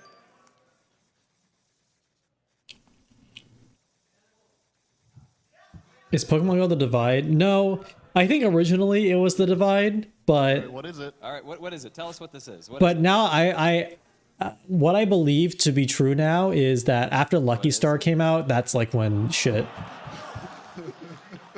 That's when like kind of the timelines diverged. You know what I mean? Good. I think the moment Lucky Star came out, They called it. Tech the had time this like right away. the timelines just like split. There is a universe where like Lucky Star doesn't come out and it like life just continues. We are in like the post Lucky Star timeline. I'm uncultured. I am uncultured. Yep. That's what it is. Is Lucky Star the cause or just the closest event? I think it's the cause for sure. I need to put more thought into it, but in my gut, I feel it is the cause. Because I remember seeing Lucky Star and thinking, oh, everything is just going to be this forever. Lucky Star comeback will save us, maybe. All right, here's your Because then I was getting linked Lucky Star like memes on YouTube and stuff. Praise Helix. Kyo Annie split timeline. Oh, Sag. When did Lucky Star come out? Like 2000... I want to say like 2009? Was it 2007? I want to say it was like 2009. Damn. Twitch plays Pokemon? Does that feel ancient? I guess it does. I guess Twitch Pokemon was ancient. Yeah. Yeah. That was a cute character, too. Oh god. Alright, who's this? Yep. Doom guy. My Twitter react. And I'm not. Wait, are you seriously are you linking this to me as like a serious thing to react to? Because I promise you I already liked it. Like I posted this in Discord. Unironically, I want that mindset. I want that delusion. And a part of me is on board. Now, if this dude's like if the dude is like MRA, that would suck. So I don't endorse that. But I'm about it. It's like the natural evolution of the waking up at 4 a.m. in the morning Marine guy. It's just the evolution of that, which I'm actually a huge proponent of. Not waking up at 4 a.m., but just like trying to be a morning lad.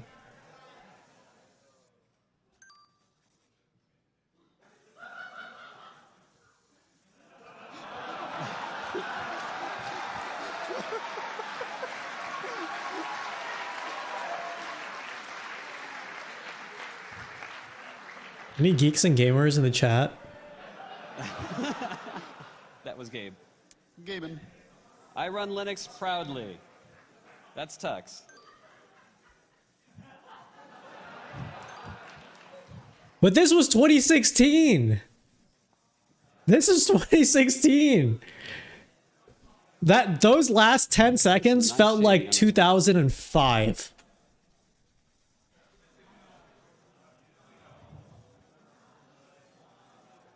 "9/11 was an enormous blow to culture that took like 15 plus years to recover from."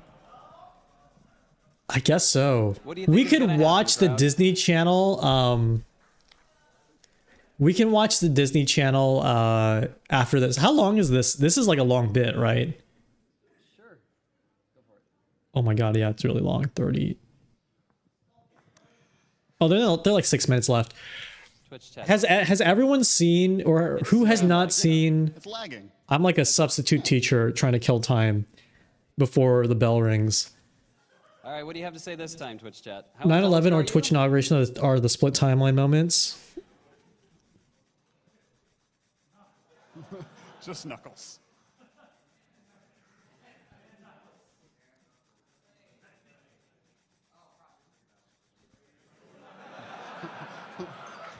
I only got it right.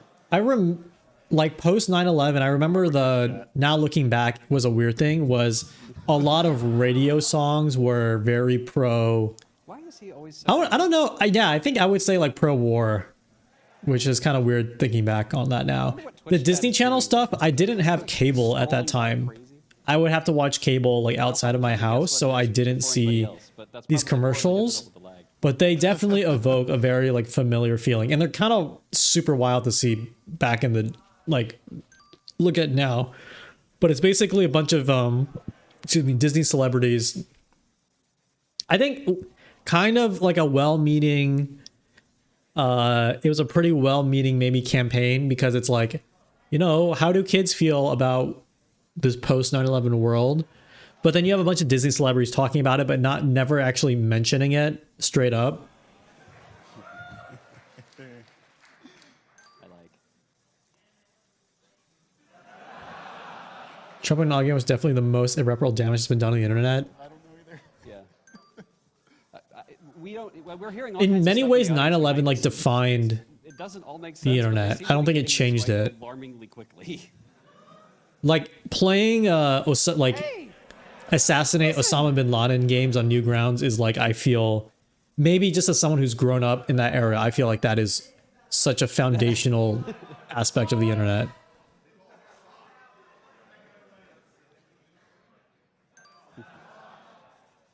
Arguably, like getting politicians on Twitter has been terrible.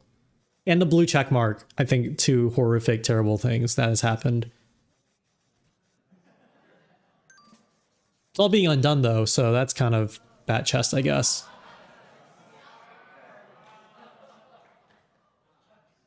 Dude, back in 2016, the Dota versus League of Legends thing was like almost in full swing. Like TI was like picking up post TI 3. League of Legends, I think, kind of more or less was ramping up their like worlds, like their LCS thing, or their pre-proto LCS thing.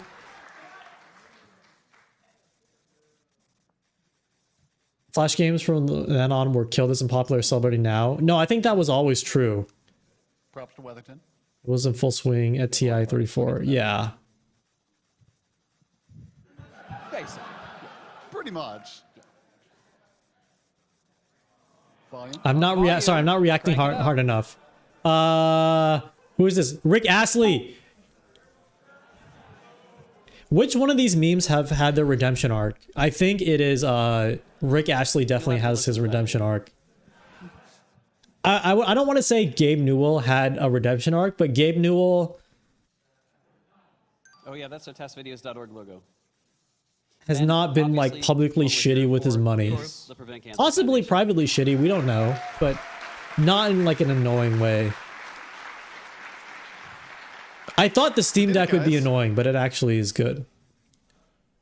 So Micro 500 and XY2, XY Squared. How much longer? Runners. There's tons and tons lots of and lots of artists. There was a lot Rebecca Black definitely has a huge redemption arc. The end of AGDQ 2015. Never Gonna Give You Up was always good. That's all. That's true. Yeah. A lot of people contributed. And special thanks. Credits.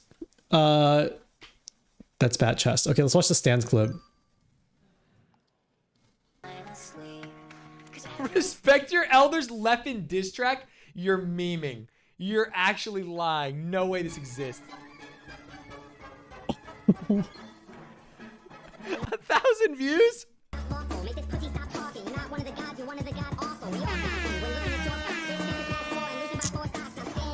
This is so bad.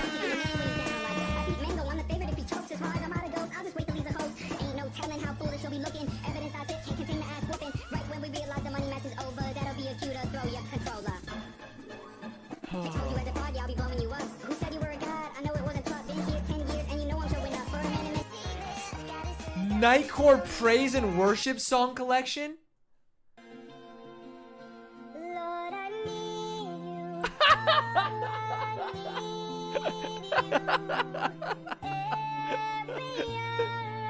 Hey, I'll be right back, chat. Enjoy. I gotta go see for shells here.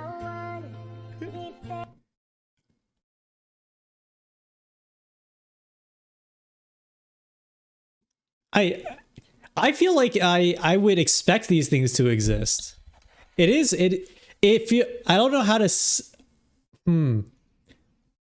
it is I don't know what the experience is of being on the internet and like not knowing that Nightcore, yeah, like that's the most precise way to put it. Nightcore is as certain as taxes as at this point, but how being on the internet for so long and then being surprised by Nightcore is an experience that I want to try. I want to feel that experience. I guess that was my, in like 2021, figuring out the Germa lore. I'm like, okay, this guy's kind of funny, but his fans really like calling him a psychopath. I should find out a bit more about that. Maybe that was my version of discovering Nightcore. I've seen this clip. It's a good clip. What is your take on this? I've been married a long time ago. Where did you come from? Where did you go? Where did you come from, Cotton Eye Joe? I've been married a long time ago. Where did you come from? Where did you go? Where did you come from, Cotton Eye Joe?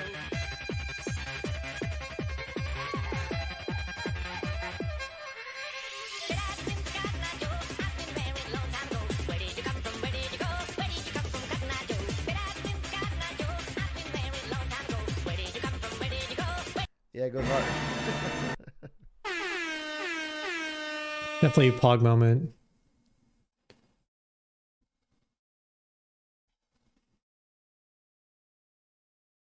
When people say there needs to be a TikTok for Twitch clips, this is the content that they want to see. You're creating the content that they want to see. What the fuck? 2001, a Spanish-bound yacht came crashing into the Jack. I know this isn't Vice, but when people talk about make a clickable title, you know, folks are like Mr. Beast or maybe even H-Bomber Guy, or no, not H-Bomber Guy. I feel, you know, like hardcore react or like provocative YouTubers. Vice has been like consistently, I like embedded myself in the mafia for like 12 years. This is my story. Get on TikTok. I tried posting on TikTok before, but this is something I wanted to do over break, which didn't happen. But Theo, who comes by the stream, actually had a really good video about this that I think sums up why I don't do anything else. It's because to like repackage a stream clip or a YouTube video is like a completely different skill set. It's like a reset. It's like it's not starting from zero, but it just, I feel comfortable like hitting the go live button and streaming and being able to talk.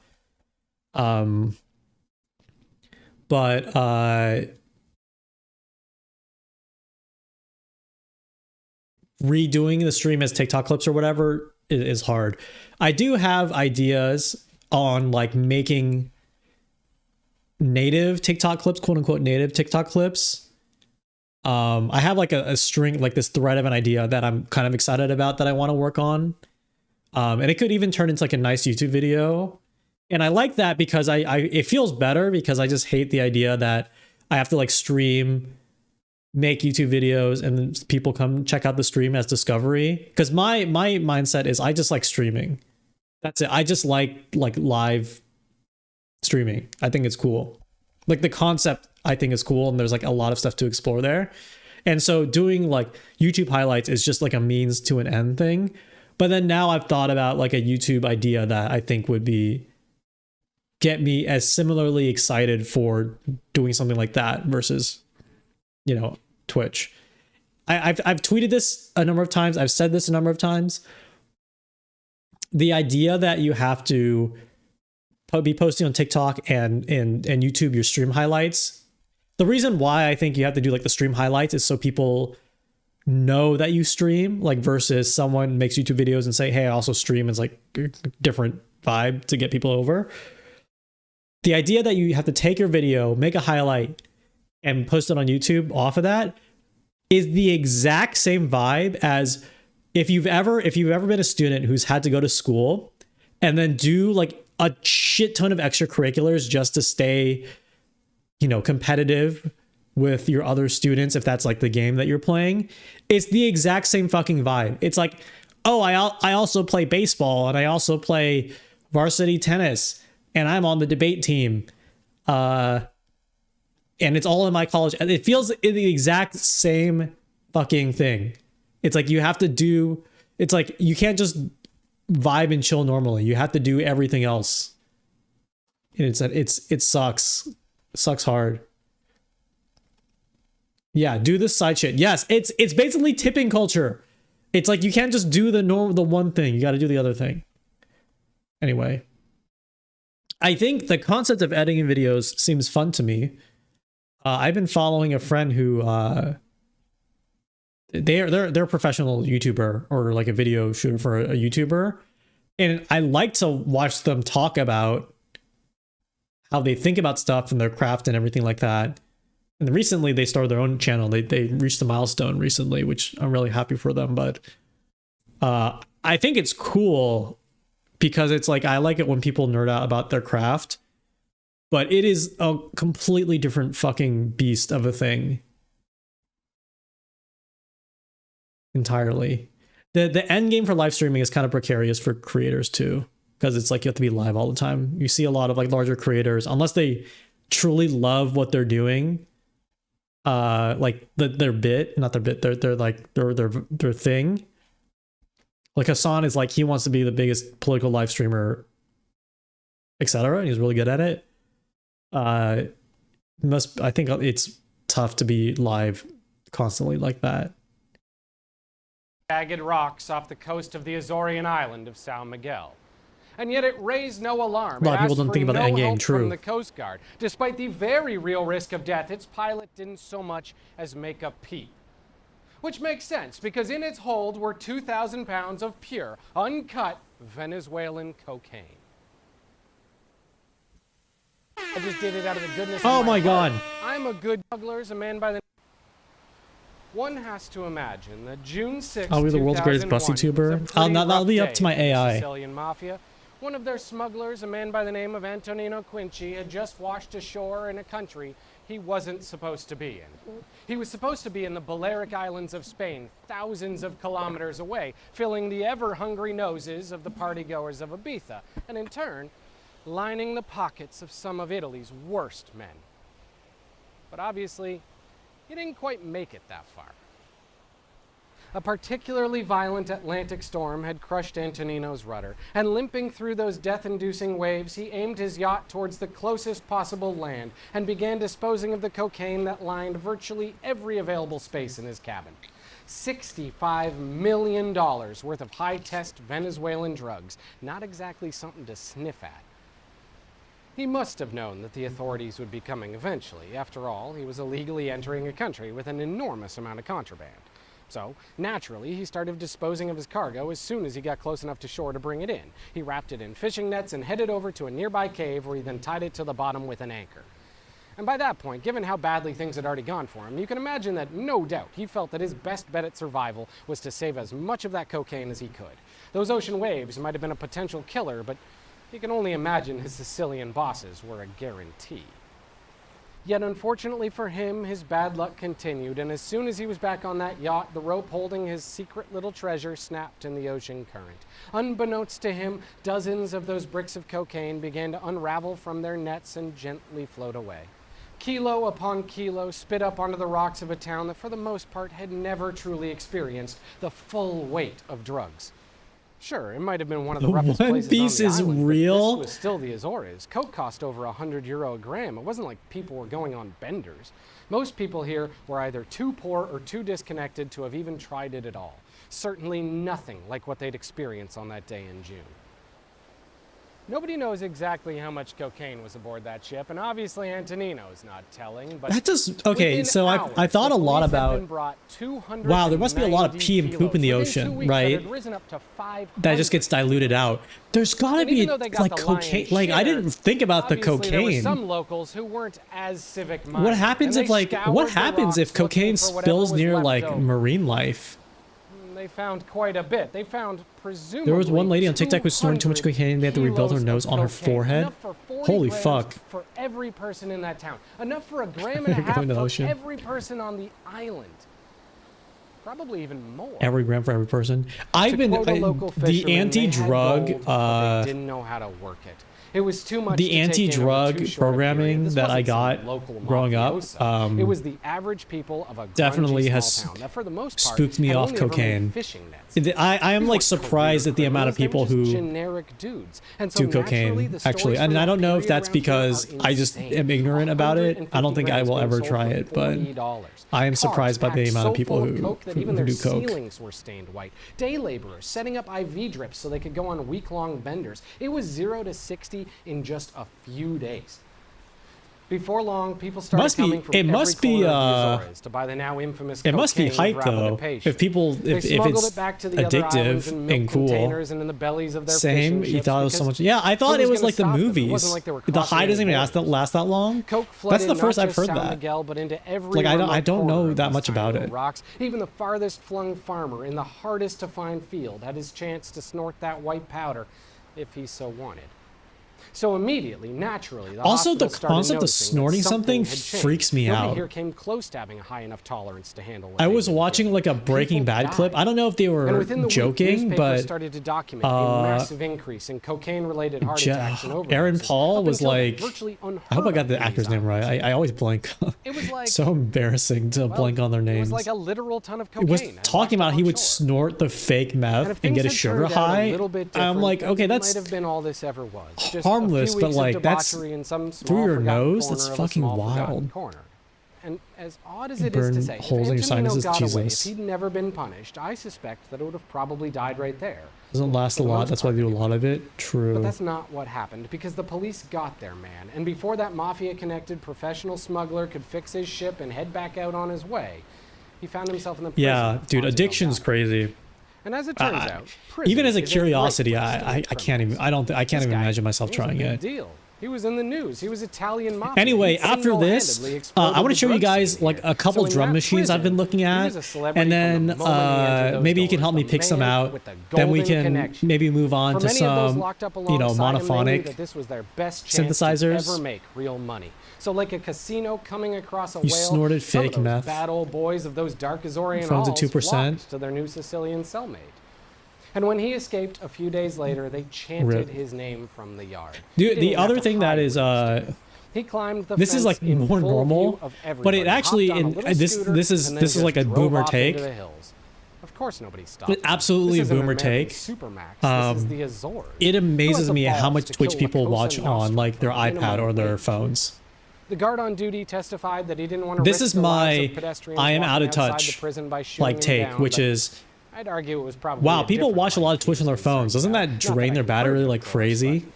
I wouldn't have taken that shot either. Stream the Chromecast. Yet, regardless of I watch why on my that gun laptop. didn't Yeah, fire, I mean, it in did. terms of like Back mobile on the run, devices I use, Antonino it's a fled across laptop. the island That's and it, into and the like my arms of a phone man who'd for been previously ejected from the United States on drug on the charges. toilet. There, in I his can barely shed, he watch, spent not barely, weeks I barely watch smoking YouTube videos on my pure phone unless I cocaine cigarettes absolutely and have planning his to. elaborate escape by sea. But before that You're in your angel of car. mercy could arrive by Are you boat, drinking, driving, and watching police kicked Twitch? down the door and rearrested him. And when they talked to the man who'd been harboring him, he said, "Well, I mean, obviously, Drunk I just did it out driving. of the goodness of my I mean, no, heart. no, no, I'm no, a no, no, good no. Christian. That's This actually isn't about money. no, wait, no, no. You It's can believe actually that. yes. But It's sad. me, I'm a bit more suspect. But again, whether or not he was telling the truth, his friend was back. You gotta in go to prison, bed. Yeah, and guys, he'd don't stay there up. for This is a chill another stream. 10 You don't have to full come back years. tomorrow, or Which means, as of this video, when the he's next been high free for a concept decade. stream And happens. yet, It'll be despite done the when fact it's that both done. he That's and kind of every my gram of thought right cocaine now. is long gone from I'm like these stressing islands. The legacy myself that he out a left bit. behind has only increased over time. Because that specific cocaine might have disappeared, been snorted, sold, lost to sea, but the addictions that it caused didn't. The connections to La Cosa Nostra didn't. That's Be it fucking the crazy. laborer strapped to an IV on a 5-day binge or the farmer who took a little bump just to get through the day, pretty much everyone that cocaine touched here wanted more. And all of a sudden, they knew who to ask. Today, 2 full decades later, the cocaine coming to the Azores is no longer an accident. This is the new port of call on the way to the mainland. Everything comes through here. The first European link in the chain. Busts in the hundreds This of is a normal kilos are now stream? commonplace off the Yay! shores. There's more coke coming through here in a year than there I'm glad used you to think be it's a in normal stream. decade. From that one accident, from that one man, from that one imprisonment, these islands have now seen a dramatic increase in addictions, and not just cocaine. The most commonly Also in used drum hard drug machines. here today is heroin, but it's Oh. smuggled by those very same people who broke that yacht. It's a pestilence all its own, but it's not unique. It's just cheaper. If you head down to the methadone clinic in Ponta Delgada and ask an older user where they got their start, there's a very good chance that they'll tell you about the coke on that wreck, about the drug that opened their eyes to a world that they wish they didn't have to see anymore. In those soft and sunken eyes, you can still make out the legacy of Antonino. Because Wait, in when did the drugs roll up to the 2001, a shore? Spanish-bound I yacht wasn't crashed really paying against the attention. rocks of San That's Miguel. this is crazy. And in some Oh, ways, 2001. we never left. That's wild. That is wild to have that much cocaine just show up at your town's doorstep, and then your life changes forever. Which I guess is the story of many Cut the towns. lights. Unplug the amps. We gotta get out of here. What? Why? The whole crowd's Yeah, when I mean wild, I mean Crowd, we can handle that. sad. What's the melodrama? Todd, they're dead. Look. It's all skeletons, isn't it? Yeah, let's go. Skeletons in Why it. is it all skeletons? What did we do? We did have a lot of xylophones on the last record. Right. that we did 6 or 7. Why'd we put so many goddamn xylophones on the song? Well, I had been listening to a lot of Tom Waits, right? And he's got those marimbas. Under Your Thumb, Rolling Stones. Exactly. It's a cool sound. It's woody, it's haunting, it's underutilized in rock music. We really should have splurged on the full-size marimba and not gotten that dinky xylophone. We totally should have. Now look what's happened to us. This is karma. If we just run, are they gonna chase They're us? skeletons, Mike. They're unpredictable.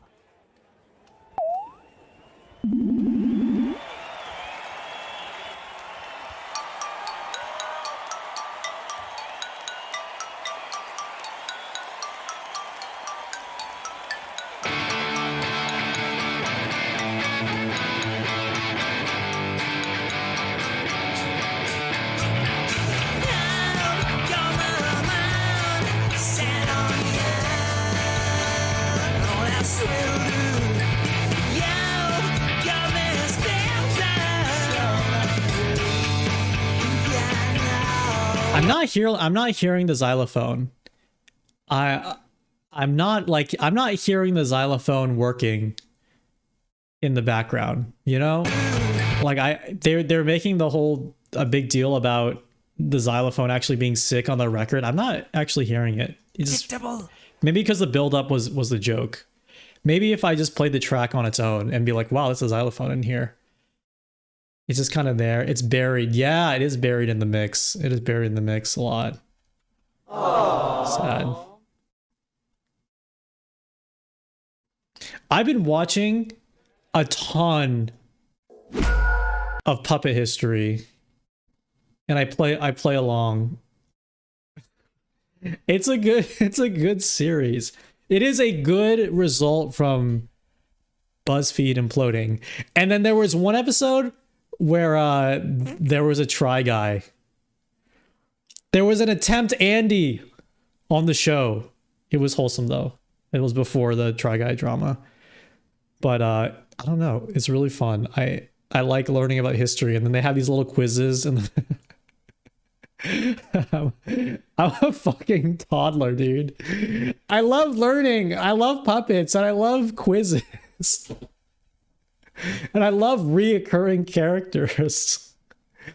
I love watching Scooby-Doo. I love watching Blue's Clues. God damn it. I love Blue's Clues. I just watched the one today about God, I forgot her name. She was the first female detective in the United States employed by the Pinkertons. And then she helped stop an assassination plot against Abraham Lincoln. One of the questions was, so her story, I should just get her name. Hold on. Abraham Lincoln.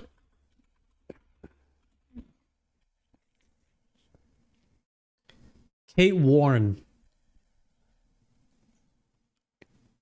We need to start learning. I would love to watch history stuff. Recurring subscription Andy, let's go. Kate Warren was like the first, credited as the first female detective of the Pinkerton Detective Agency. Her whole vibe was, thank you for the 11 months. Yeah, the 11 months, Booty Slapper. Subscription Andy. Let's go. Andy-san. Anji-san. Yeah. I didn't know what to make the title. I went with React Anji-san Haishin, which means React Andy Broadcast. I like the idea that React Andy is their full name.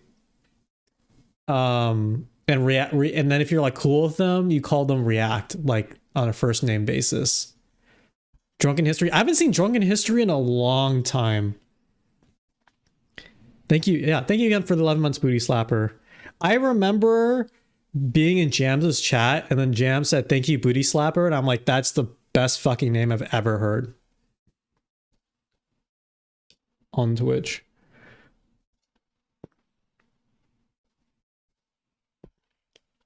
The other, maybe I'm going to change it. I want to change it to like Boku no React Andy Demia. Yeah, that's actually really good.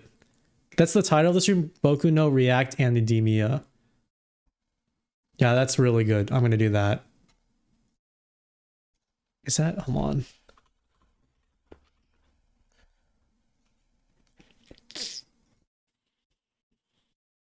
Oh, academia is Roman, is like Romanized. Okay. Fuck yeah. Boku no React Anidemia. Hell yeah.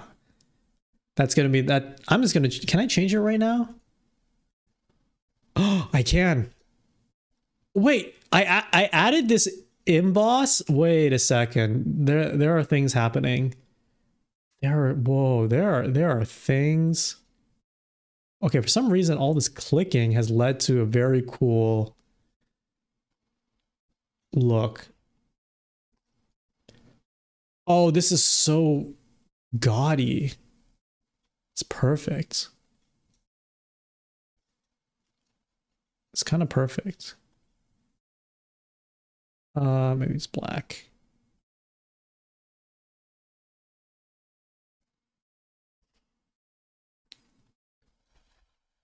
Oh, I'm gonna change the title really quick.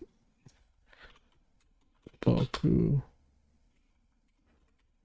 Oh.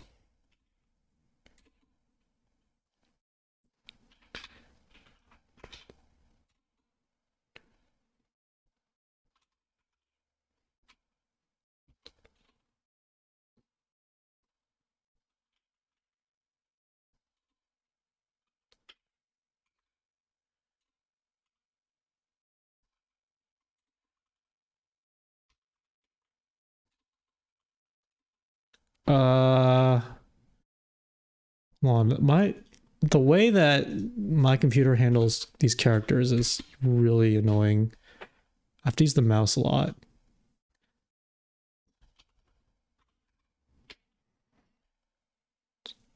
Oh, this looks so terrible.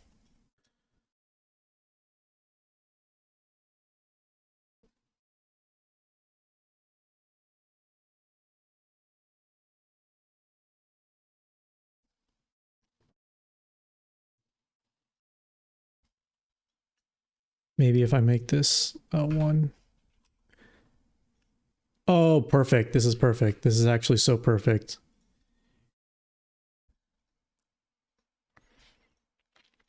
Yes.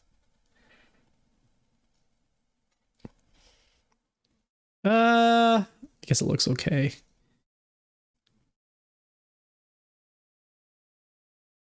Oh. Oh. It's a little dark. Yeah, I can admit it's a little dark. I don't even know. Reactor.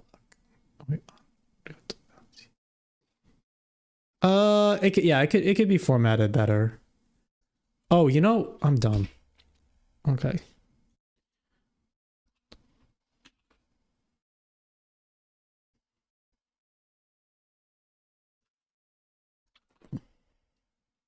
That's better. That's way better.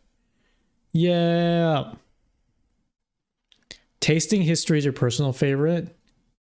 There was another good history podcast I listened to. What is tasting history about? When I listen to the Idle Thumbs Network a lot, I don't know if it's still. I don't think the show is still going on. I think it was called Important If True, where they just always detailed like a weird history fact, but they went really deep into it.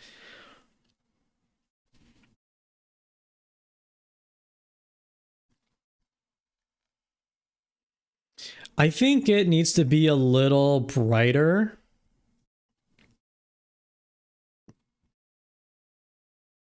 I don't know why this color is so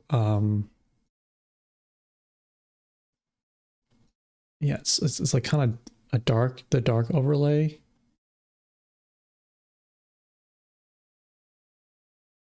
Oh, gradient?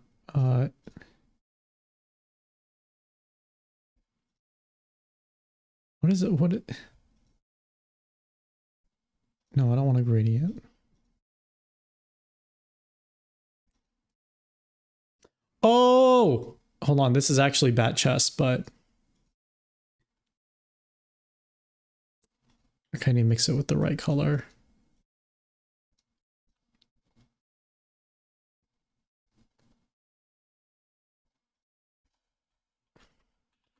This is the sauce. This is it. This is absolutely it. I found it. I found it. I found it. He talks about the history of certain foods and recreates it like 4,000-year-old beer recently. That sounds really good.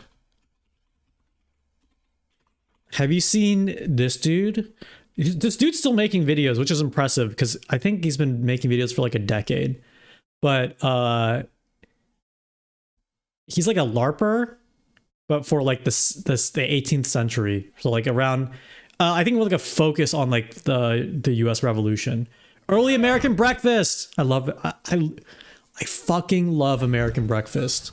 Welcome to 18th Century Cooking. I'm your host, John Townsend, and today we're digging into the 18th century origins of scrambled eggs. This one ought to be fun. Thanks for joining us today as we savor the flavors scrambled and aromas eggs of the 18th century. Wait, this is actually a Pog moment. This is actually a Pog moment. It's another cold January day here in Indiana, and we're here by the roaring fire. And I've been thinking about how I generally research. I don't know if anyone else, when they were in school, they went to. There's several different things I. When I was in school, we went to like different. Like parks that would recreate what it was like to live in the 18th century. Where does it go? Every time I went, 300 years ago. I kind of thought And this sucks. One of the main ways we look They're at like, we used to wake up and like heat up the stove by the fire. I'm like, this fucking sucks. The environment that you have to cook in. And in today's episode, It was fun going to them, but like seeing how people lived was like, I didn't have the idea that it was interesting. I was like, this kind of blows. I mean, you might cook every day for breakfast. And we have to or you can learn go to this. any diner and get it. Scrambled eggs. Yeah, I think I would have a good time going to them now. Roaring fire. I think it would be bunch of tight. Coals. That The analog recipe might warmth, be you very, know, very it's just similar, but how to warmer. cook it It just sounds warmer. has to have some changes to it. So Well, if you yeah, go digging in the I 18th would century cookbooks and you look for fixate on scrambled that eggs, you turn because to the the back of the actors or index the and teachers look it and the up, actors, they would say like, oh, you can't just use the bathroom here. You can't use them porta potties. You would have to go to the woods and poop. is what you want to dig for. Like, now, that I had blows. a choice of a half a dozen, 8 or 10 different buttered egg recipes to choose from, but I'm going to read this one. Maybe you'll see why I chose this particular one. This is out of the New and Easy Method of Cookery. It's a scare This is for sure. 1775. This particular cookbook leans toward the northern. Excuse me, English sir. Did they have barcodes back in 1755? Cooking or Scottish cooking. No. This one was actually printed in No. Edinburgh. Oh shit. Some of the recipes talk about century buttered eggs is what you want to dig for. Now I had a choice of a half a dozen, 8 or 10 different buttered egg recipes to choose from, but I'm going to read this one. Maybe you'll see why I chose this particular one. This is out of the New and Easy Method of Cookery by Elizabeth Cleland. This is 1775. This particular cookbook leans toward the Northern English cooking or Scottish cooking. This one was actually printed in Edinburgh. Let's see. To butter eggs, take 8 eggs, put them in a stew pan after they are well beaten with a little salt and nutmeg, right? And put them to 1/4 pound of sweet butter, a spoonful of sweet cream. Keep them stirring all the time they are on the fire from the bottom of the pan. Then put them on toasted bread when they are thick. Perfect scrambled eggs recipe. Of course, it's got the wonderful addition of an 18th century cookbook, and they put nutmeg in it. And I guess the thing that really pops out to me is I'm not sure about the order of how these things go in. And of course, it's got a massive quantity of butter. So this has got to be good. So let's get started on this. I've got some bread already. This dude is ready for the apocalypse. I want to get into So let's cover hydroponics. these ingredients. There aren't very many. Like we the need fish some farming. eggs. I'm going to make a half recipe of this because I don't need that many scrambled eggs. So 4 Nice eggs. We need a little bit of salt. I got these obviously eggs nutmeg. recently at a farmer's market. I'm going to go ahead and add pepper. Most of the other recipes did include pepper, at least at Pretty the end. pricey And then for we eggs, just need but butter and the double cream. yolk. And then at the very end, we'll need. I think at least so 30% of the eggs had double yolk. Am I into balut? No. They were selling balut at the market. I'm like, God, no. Is it? I don't think it's. I just want a vibe check. Is it hype? It's not hype, right? It's not. Aren't eggs just more expensive now? No, I mean it's So now it's comes like the they were challenging like part of big boy cooking eggs, this. like thick eggs. Obviously, if you're in a modern kitchen, you've Larger got than any these egg I've dials seen and in a controls grocery that you store. can just get the right amount of heat. And I think scrambled there's eggs, just more egg content you because can't like cook usually them I fast. crack like That's a 2 eggs bad for thing. myself. And in then this circumstance, we have to figure out how to cook these slow. I would just use one of these big eggs. Everything is more expensive now. About this part because it is challenging. We're gonna some of the recipes talk about cooking. How do you take my eggs? Over a chafing dish. I pay for them. A little. I will jar of scrambles. coals, right? So we're gonna bring some coals out of the main. I'm trying to think if there's any other. We have a little bit more control. I don't really spider care. pan. It's got Sorry. some nice distance off the fire, and really our choice for heat control. I'll is, typically just scramble them distance or away just from cook the them fire. like So it sunny even side talks up. about having this not too close to the fire. It's moving like away pretty from the fire. boring. So we're gonna have some coals down. Sometimes I underneath. put If this butter gets in too them, but hot, I not can like very knock rarely. the coals down, or I can push them out of the way. So here's our egg. I tried to mixture. It's already make. I ready to have go in, but it can the be confusing about how this recipe works. You have to use other recipes to help interpret what this one is like. It says Mind fart. I have that like mold that you can put. I have the mold that you can put the rice into for the omo rice. And so when you put the egg on top of it and you cut it and like the egg kind of splits open and bleeds all over the rice. I've tried to do that a couple times with varying degrees of success. I would love to learn how to do that because that seems like a lot of fun to do consistently. Watch Gordon Ramsay make scrambled eggs. I've seen that video a trillion times. I used to do that. It's too much time, so I just make it normally. Just whisk it straight in. That's not how the recipe does. So let's. Omo rice is hype. If I do have the time, I will make it like the Gordon Ramsay style, where it's like super runny. But I would like to have some bread with it. Omo rice is hype.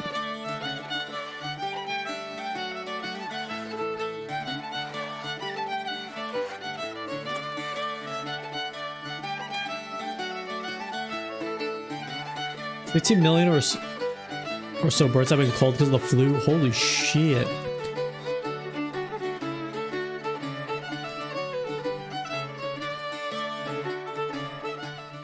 These smell wonderful. They're on this wonderful toast. We're right here by the fire. And one of the great things I love about this particular recipe is here we are in this primitive cabin, and in so many of the resources that you read about people living in a cabin like this, you find out that they have very few utensils.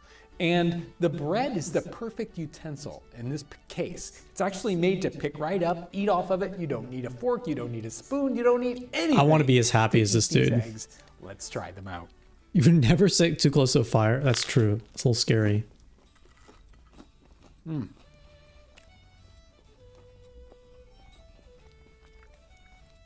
The texture is perfect on these eggs. And one Bread of as the a really, utensil, really interesting yes. things, when I was thinking about this, Very usually five head. I put cheese in there because it kind of thickens it up and does. This tastes just like they've got cheese in them, but they don't. Just amazing flavor, and of course it had so much wonderful butter in there to bring that flavor in, and it didn't stick in the pan at all. Even a pan like that I was using that is not a non-stick pan, let me tell you. Eggs came right out of that pan, so easy, and it tastes so Eat fried eggs with your hands. So in this one, it's all Also about five head that ability. slow cooking. I think my incredible texture. a You don't top want egg that moment brown is stuff that if you happens ever at the bottom make of the kimchi pan and the fried rice said, you know, be and you careful just with put the that. egg. You have Now, like there is an one egg on recipe top, that's and a you cut it little bit open, later and then the on that yolk gets in actually talks about everything. coming over the top of these With the when they're with like the finished sesame oil and the and kimchi. warming them That's up with a top egg Actually, moment. It says brown them. I don't think he actually means that. Something a friend taught me was just making rice, Such a wonderful recipe. And we see egg, scrambled eggs, and then like 250 butter under the years ago, egg, and then I think you almost put like just soy exactly sauce on top, and that's like a meal, or like that's a cheap Korean type meal. Me and yolk, yeah, I love the yolk. Comparison between the two. I can't recommend this recipe enough to try these out. If you, I'm especially really if you can do scared it to pronounce over that and over wrong, like this. so I will If you're say no. looking for I don't think I another have. episode similar to this one, make sure to check out this wonderful. The only ethical YouTuber.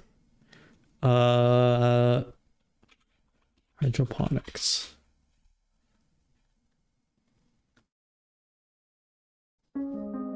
In long-term. Oh no! I want the one in the house.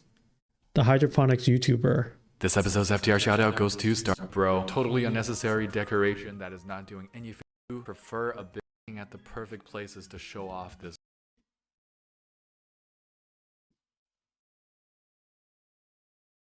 These are all, I want to watch like a YouTuber talk about it. This guy. Welcome to everyone around the plants. I'm at about 50%. This is way too long. It's way too long for my brain this late at night. Where's the Twitter gold? Hasn't Twitter blue? I'm too lazy to keep up with the Twitter drama now. The Twitter drama is like bat chest. Twitter drama is absolute bat chest. It's like, oh my god, stupid fucking idiot makes stupid fucking tweet. Let's just, maybe if we call him stupid this time, he'll stop making stupid fucking tweets. No. It just doesn't stop. If there is one thing he who should not be named is good at, this is the controversial take. They are a content demon. They would be an incredible, like, I think once they lose billions and billions of dollars, they should just buy out Mr. Beast or just work for Mr. Beast. They are they understand content in a terrible way, and then they use that power for evil. They use that power for absolute fucking evil. But it is the content brain rot. Absolutely. This is no different than like a YouTuber running company. Some people Mr. Beast is only worth 1.5 billion. Yeah.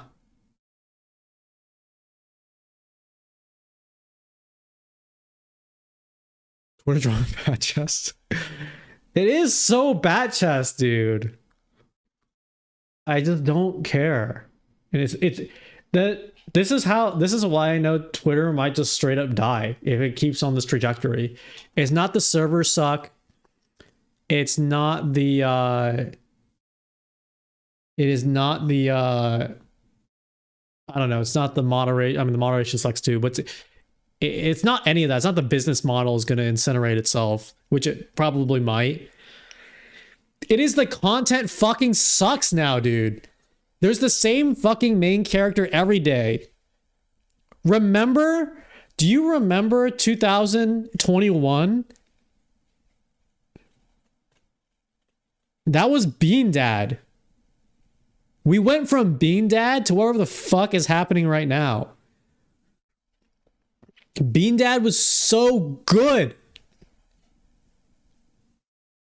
And now Bean Dad was PogChamp.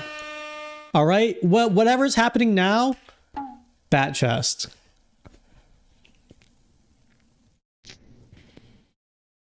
You used to think you need Twitter to stay relevant and keep a finger on the pulse. Yeah, that's true. I'm thinking a lot about that now too.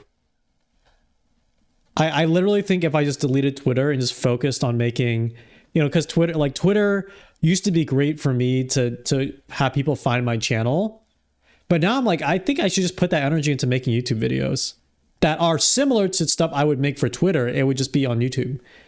And I kind of feel like for one reason or another, people aren't watching my clips as much anymore that I post. Because like once in a while, some of them will pop off. I'm like, oh, this is great. I get more people who will come by. And I don't want to say like I'm shadow banned or I'm buried. I don't really believe any of that stuff happens. I just think like the algorithm giveth and the algorithm taketh away. Or it could just be the time of year, right? But it's hard not to think like, okay, the Twitter timeline algorithm sucks because I'm an algorithm Andy. I'm a big algorithm Andy. I actually use the recommended algorithm for Twitter. I need music. Sorry, hold on. I actually use the algorithm for Twitter because it shows me like, it actually just, even if it's random, it shows me something new, which I like. Even if it's random, I get new content. But in the past like month, either I've just noticed this because of garbage or it actually something changed. I swear to God, I see the same 1 to 2 day old posts for hours. And I'm like, I'm not getting anything new. The dopamine hit is not happening. I get an ad, I scroll down, and it's like the same go live notification from someone like from 2 hours ago or a day ago. It's like, this is dog shit.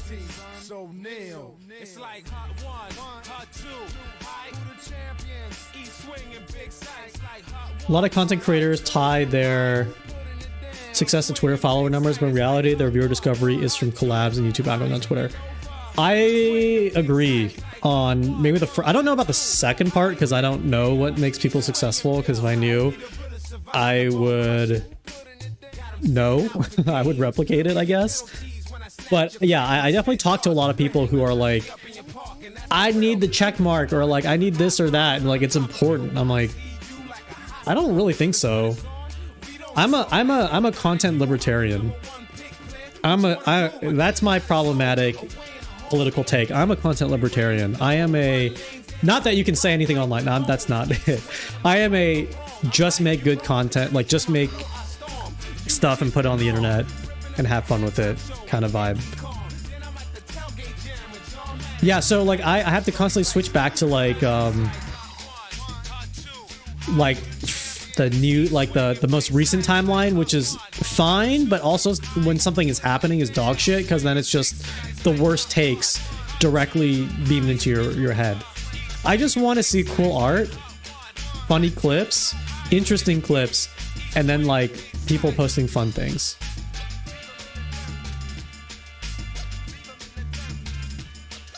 I want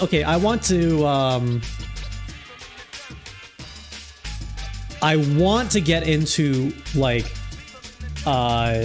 there's like a type of way to write a tweet. I want to learn how to write it because it seems like an art. It usually is like what's the format? What's the track ID? It's right here. Tethra Extreme G2. It's right here. It is like and this is like in content, this is like in the streamer circles that I follow, or the VTuber circles I follow. It's like, I read a tweet, okay, the tweet will read something like, I read a take yesterday that someone said that VTubers shouldn't be allowed to vote. Retweet this to prove that you deserve a voice in our democracy or something. I'm like, that is fucking genius. That is so fucking genius. I want to internalize that because I feel that is a level of online that I have tried to remove from myself, and I have learned that that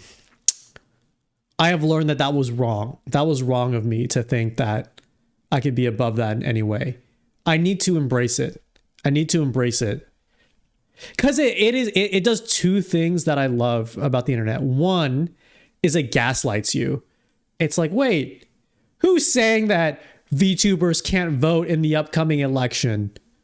Fuck that guy. Which, when it's just like an absolute insane like premise to start with. Like you open the door to Wonderland. Like straight up, there is no like coaxing you in. It's just they kick you down the rabbit hole immediately. I love that. And then the second one is just like mining the content, which I also love. People need to be reminded to do stuff. They're just fake AI constructs. Yeah, maybe I should play that angle. Maybe I should just play up that I think all VTubers are fake. No, it's not the like and subscribe thing. It is like it's like, oh, I'll remember this experience. This was a experience I will truly remember forever. Like, this is an experience. I kind of think that sometimes I've like seen most of the internet and I'm just experiencing the frontier of the internet.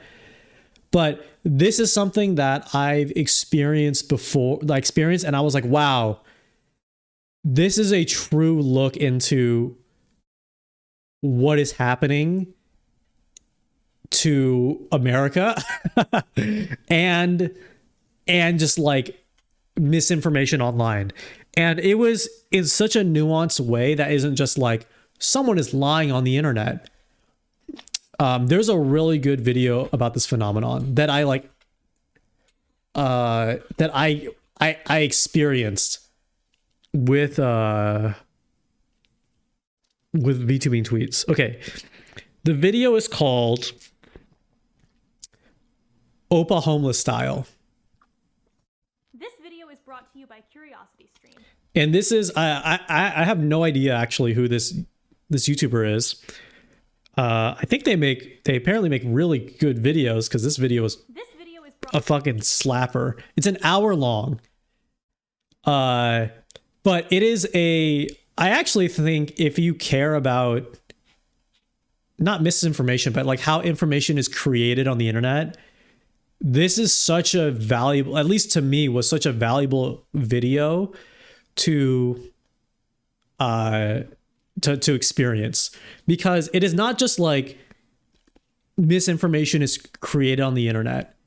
It is because it just happens on every scale possible. And that doesn't mean like there is misinformation about the vaccine. Like, yeah, that's like stuff that affects us. They're like these tactics go down to the most minute, stupid fucking things. So I'll try to give like a very brief summary of the video, but basically it starts on Tumblr, but she traces its history back farther to something called brought to you by does anyone else remember this website? Where is it? Right here. No, this one too. Okay, well, let's start here. My Life is Average. Before this website, there was FML, Fuck My Life, right? And it was people, this is like kind of proto Reddit. I mean, I think Reddit was around, but Reddit was not like the biggest content aggregator. It's like a Dig, everything, all these desperate websites were just out there. So this website, people would submit their stories, and it was a parody off another website called like Fuck My Life, I think, maybe. I hope I'm remembering that correctly. But people would submit their stories like, it's basically like Today I Fucked Up, which is like, hey, today I called my boss, but that was my girlfriend, and I said that, I don't know, I hated them, and I wanted Wendy's for dinner. I never wanted to eat their cooking again. But it was actually my boss, and my boss fired me. Fuck my life, right?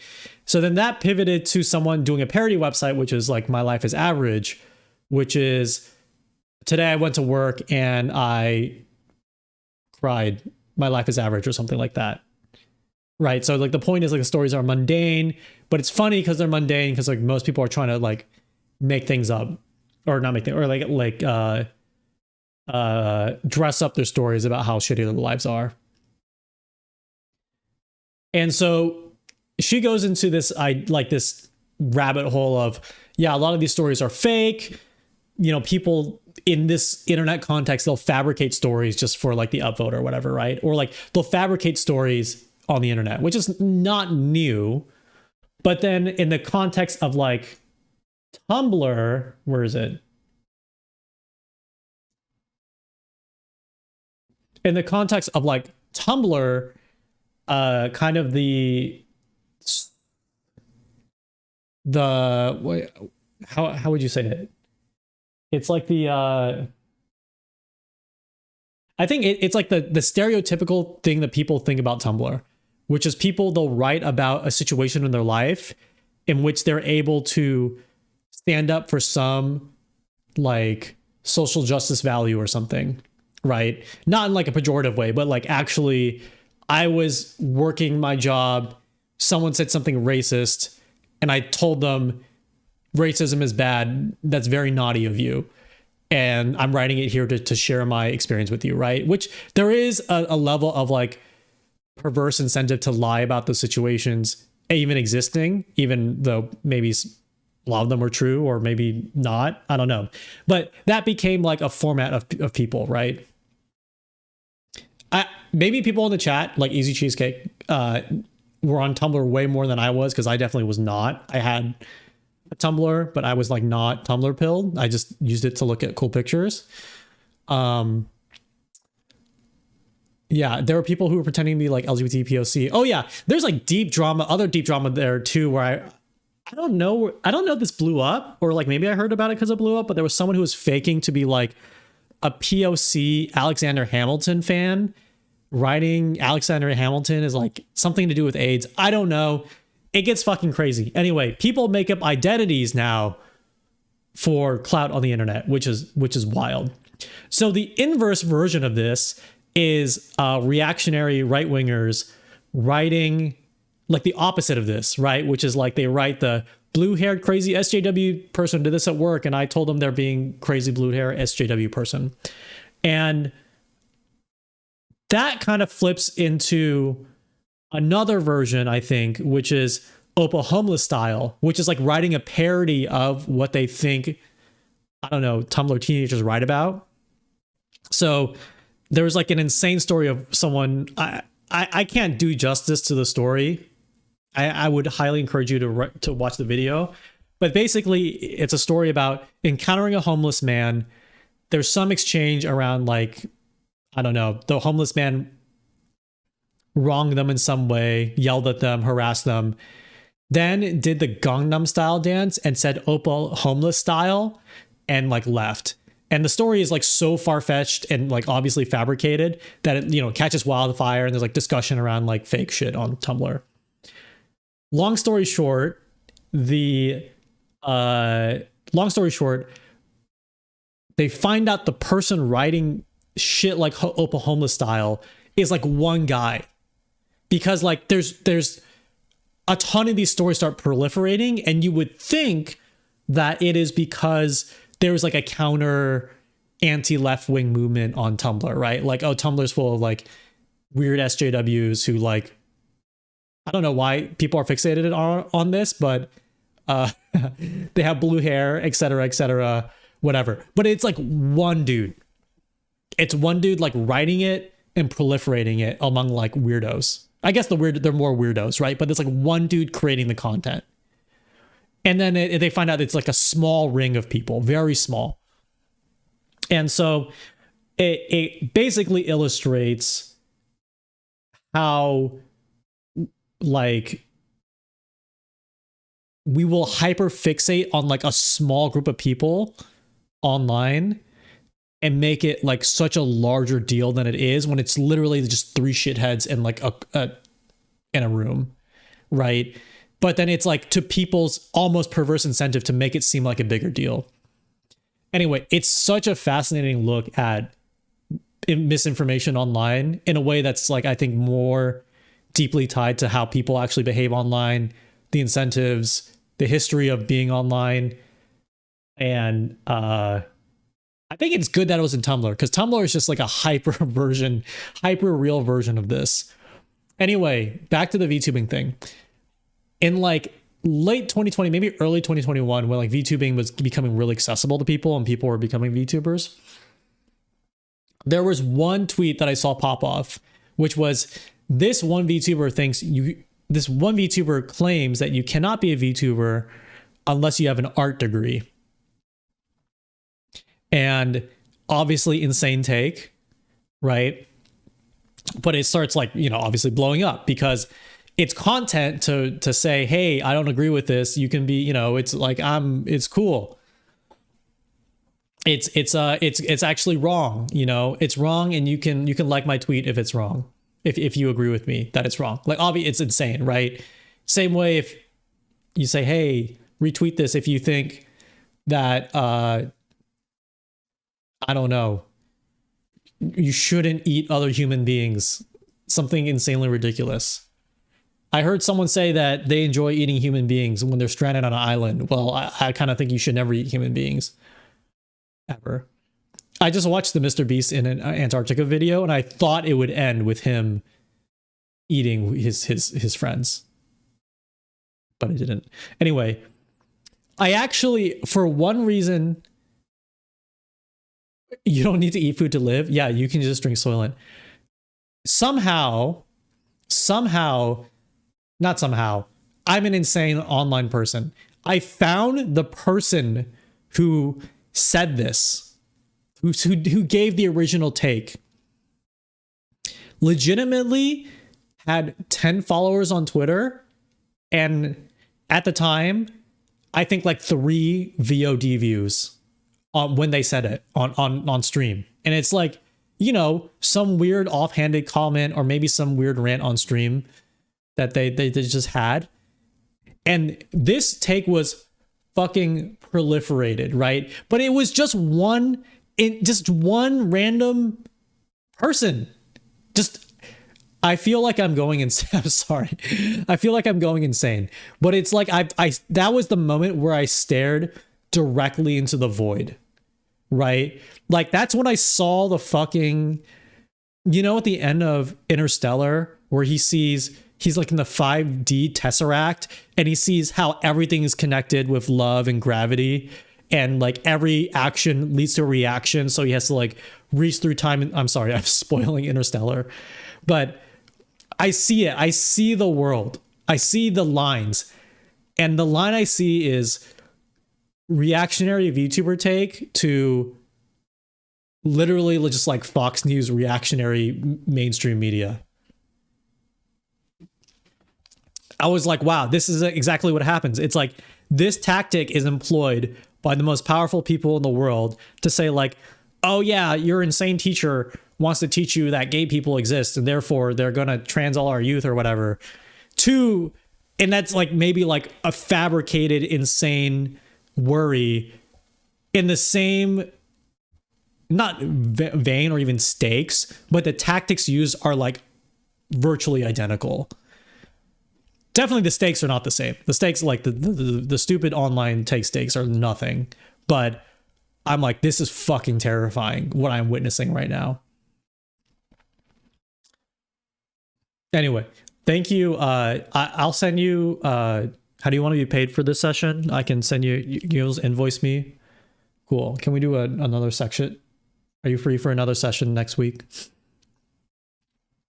Yeah, that would be great. I'm really feeling the anxiety lately. So, am I your only appointment next week? Great.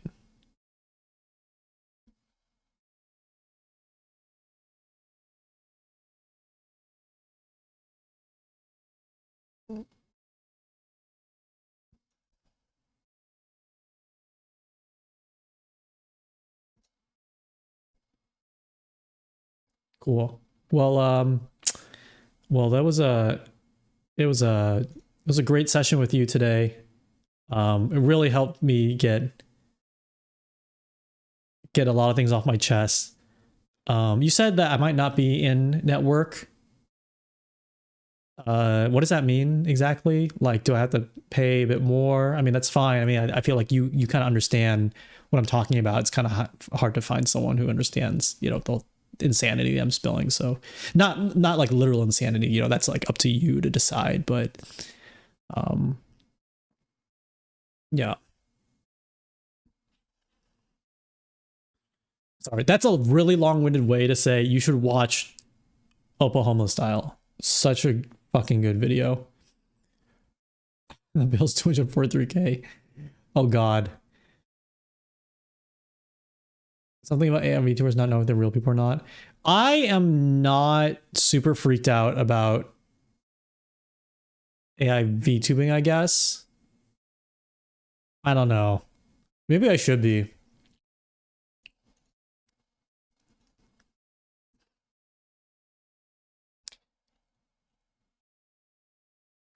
Yeah, maybe I should be, but like I feel like the content so far is mainly novel, and if it does take over, then you're just competing with like it. I don't know if it changes content in any way, right? Could be wrong. I mean, I think it's a fun novelty though, or the person on the other end is real or not. Yeah, my gut reaction is I'm not super worried. I don't know why. How does someone do an AI VTuber? Right now, there's someone on Twitch who hooks up Chat GPT with some filters, and it like responds to Twitch chat, and they have a back and forth. Can I make a fake Twitch stream and Twitter account and make the craziest takes to clip? That would be a fantastic fucking idea. That would be such a good idea. Yeah, it's because VTube Studio has a plugin that lets you animate the VTuber based on audio. So you just hook up ChatGPT to some text-to-speech thing, add a few filters in for like making sure you're not responding over like 500 characters or something, and then have it read out text-to-speech, and then VTube Studio will have the audio react. You telling me a shrimp fried this VTuber? Anyway, Oklahoma style is truth. It is the perfect illustration of everything happening right now.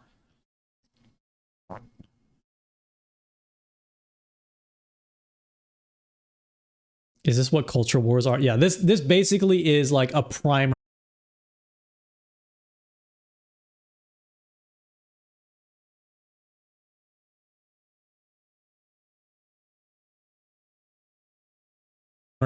It actually is very impressive.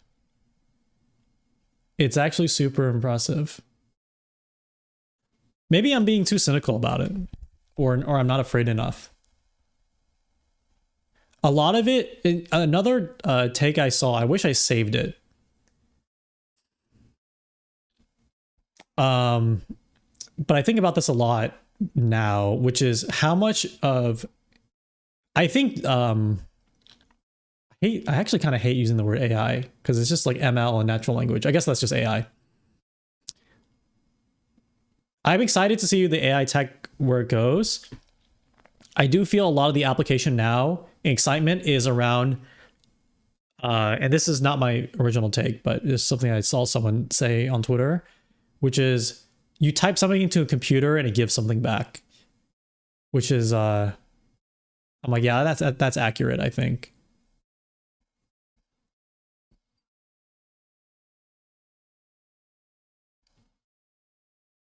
It's just like, oh, I type it into a box and it gives me a pretty picture. And I'm like, that's cool.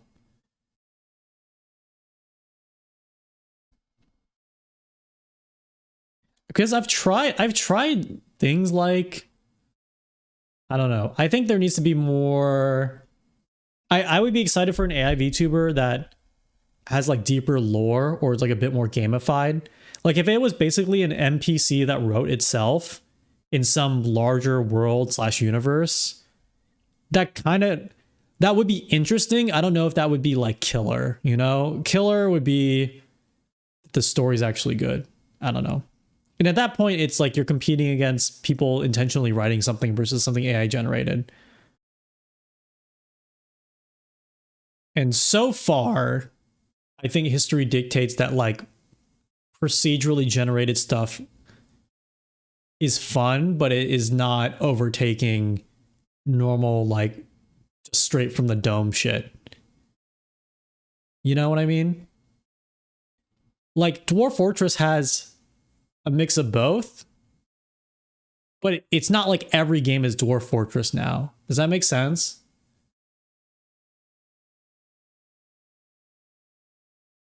One of the first papers on generating an image based on machine trained models released 2016, since this has gone wild.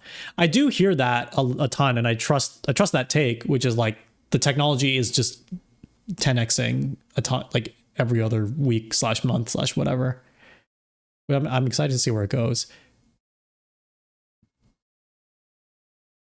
I think all the bad vibes around it are just around like with any new tech, if you're reliant on the nerds to evangelize why it's good, I think you're fucking doomed.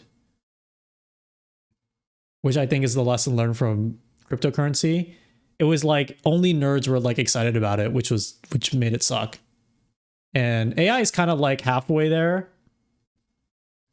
But the nerds have bad takes, so it kind of not helping.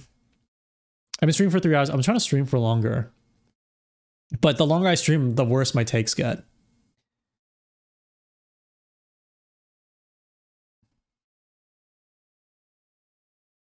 AI VTuber's a wire mother and a human VTuber's a clop mother. Oh god. Yeah, and yeah, I mean the one thing that made me not afraid of AI was seeing this one AI dude on Twitter, the meme of like, they say that it has no soul, and he kept posting like very aesthetic looking pictures from AI saying like, oh, see, they keep saying like it can't make you feel anything. It's like, yeah, it doesn't make me feel anything knowing that this is AI generated, right? So it's just all context. It's fitting over existing data. Oh, interesting. That's an interesting tie to Google and SEO blog spam. Yeah, that's the other thing was I've asked ChatGPT numerous times for content ideas, and it has not impressed me as someone.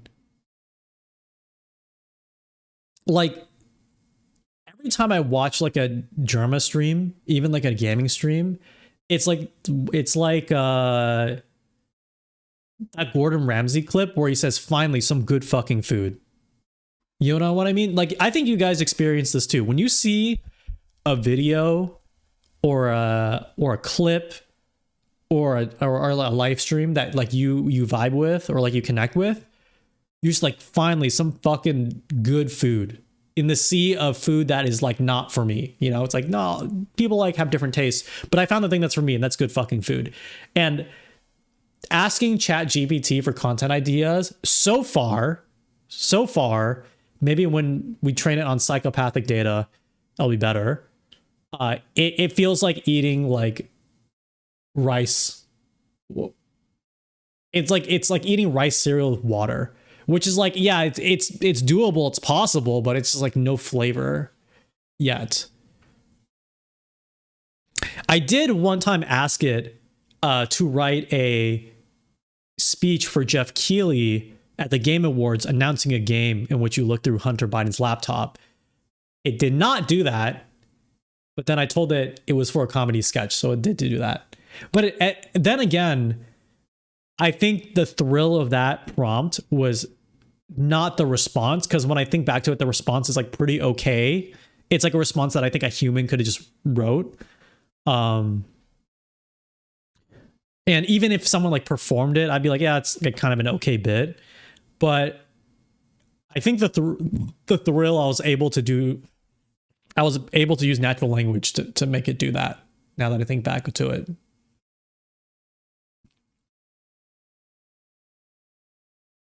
Yeah, chats are going to revolutionize customer support. That is true. Yeah, that's also true. I didn't think about that. I think there's exciting applications for sure.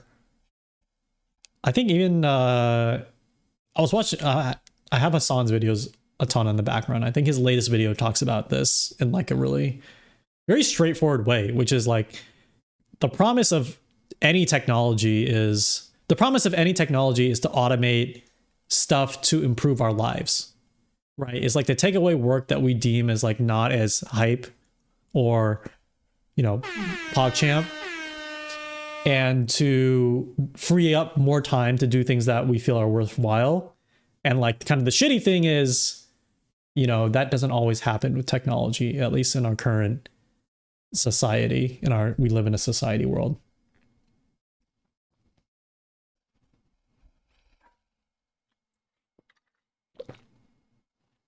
Something I have used AI for that was exciting was I had to learn a new method to like calculate something, analyze something. And this is just like I use a different library in a language I'm not using a ton. So it's not like I'm doing math. I'm just like, how do I write this code in a way and how do I interpret it? And I actually use ChatGPT for that. And it was very similar to like asking someone at work who knew about it. But the good thing was, you know, it's not like I'm asking a deeply technical or high context question. It's like, you know, can you just tell me how to do this? As like, I would Google it, but you know, it's not always reliable for these niche-ish type things. And there's some things that I want to dig deeper into, right? Like, what does this function do? Or what does this mean? That Google doesn't always, you know, look into. And so I was able to have a conversation about that, which was great. Like it was like customer support, right? That was excellent. I heard it's really good at like optimizing code, and I haven't really dug that deep into it. Art is about making differential entropy. That's a great way to put it, actually. Be easier if you had actual unemployment benefits.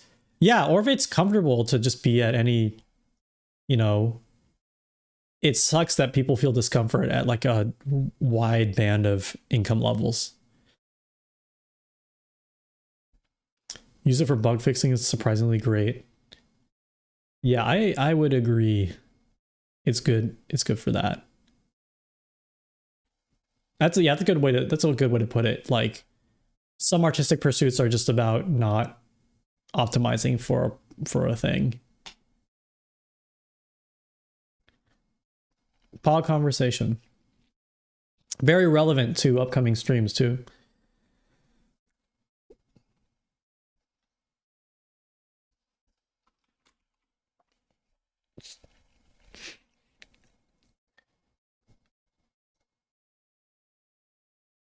Skip the non-AI stuff. Check out this guy's media tab.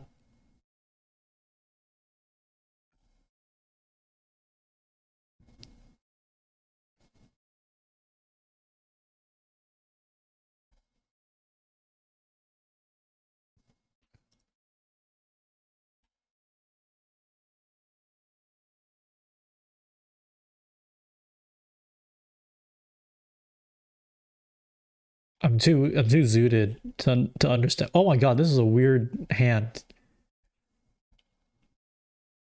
Is this all AI art? Or is he hand draw it?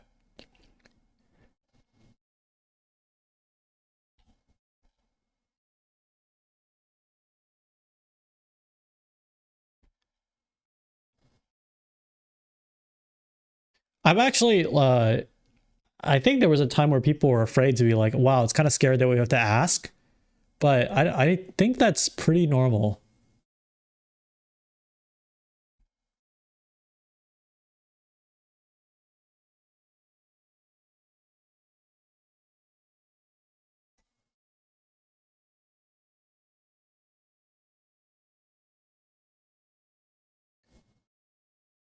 Oh, it's all AI, something custom.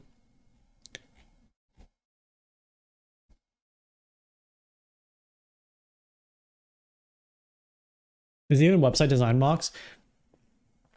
I feel like a lot of stuff we do can be that yeah, a lot of stuff we do. This is probably like the hottest take. Like I said, the hottest take over time. A lot of stuff we do, I feel like feels like it's AI work. You know what I mean? Like, I think there are a lot of things that we do on the daily that we feel are not AI work, but actually could just end up being actual AI work.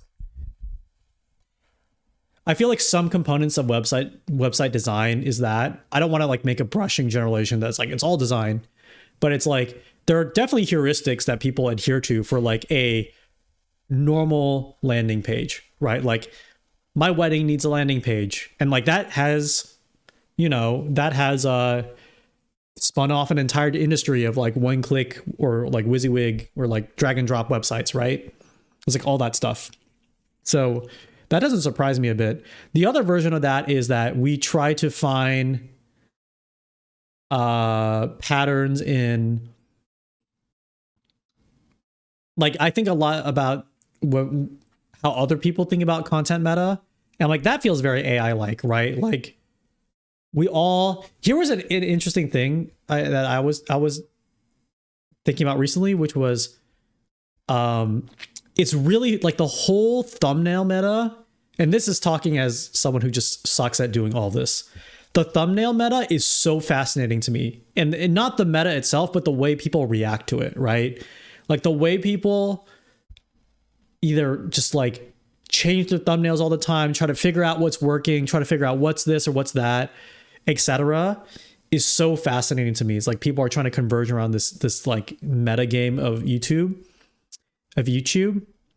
And I feel like that is a bit like AI like, where there's like a broader version of this where there's like a mysticism around how like these online systems work, because things like the YouTube algorithm, Twitch discovery, you know, Twitter discovery, not very transparent to users, right? Like we can kind of infer off of them, but until we literally look at the thing and like test it ourselves or like see real examples, like no one really knows, right? So I find that the onliners latch on to what I refer to as just like internet mysticism. And for me, I experienced this definitely with Twitch stuff, when people are like, oh, host mode's going away, that's going to be so fucking terrible for everybody. And I get why that vibe exists. I get why that absolutely 100 million % exists. But I'm like, half the reason why people are talking about these things is like not true. Or like there was the thing around, hey, please remove like the question mark query raid at the end of the URL so you count towards something. It's like, that's not really how things work. You know, I don't know how they work 100%, but like I know that's not like at a fundamental level is true. And there's things on Twitter that are like, oh, it's good to like link your Twitch link under in a reply instead of directly in your body. And it's like, does it really matter, or are we just like making this up? Right? Like, is that true, or is that something that sounds kind of true because it's built on a foundation that Twitter is going to dog shit, so we should just do things that make us feel better about it, right? Like they're rituals, they're like mysticism. Could be true, could be not, but like I have no way of like knowing. I absolutely no way of knowing. So that's the same way. So the way people behave around that feels like very AI, right? It's like they try to see a pattern, they try to like act around that pattern, and that outcome's the result, right? Yeah, it's good at to the end of getting really fast, or skipping to the problem really fast, or the solution to the problem really fast. I love doing that. Yeah, the right thing sounds real. That's the crazy thing, is it does sound real. I don't blame people for thinking that. That's not how viewership is tracked though, so. Or like, I don't know, that's just not how it works on many levels. Roll D20, kill the princess. Princess is dead. Sorry. Yeah, we're rant.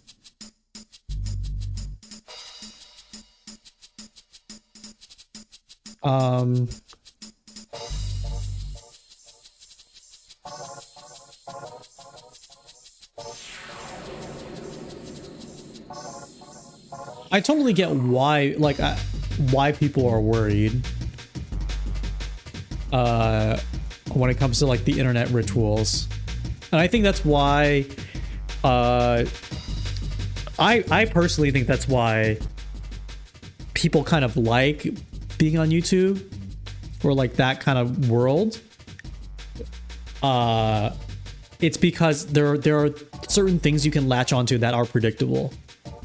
Right? With Twitch is like not really predictable with discovery or whatever. It's like, I don't know what's going to make someone click on my stream over someone else's. Personally, I don't know what. Other than like, I post on Twitter a lot. Or maybe someone comes through on Twitch and we have related viewers to someone else. And it's cool. And I get a shout out. Yeah, I'm like being a part of a community, which takes longer.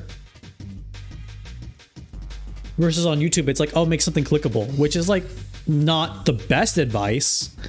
But it's advice. It's like, yeah, it's something concrete, right? So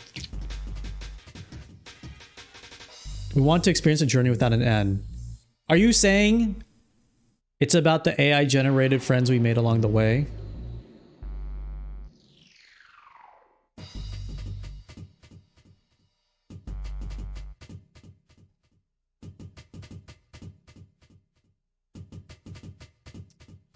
Oh yeah, the Bayonetta thing too. Yeah, that's definitely a microcosm of like how all this weird shit is proliferating online.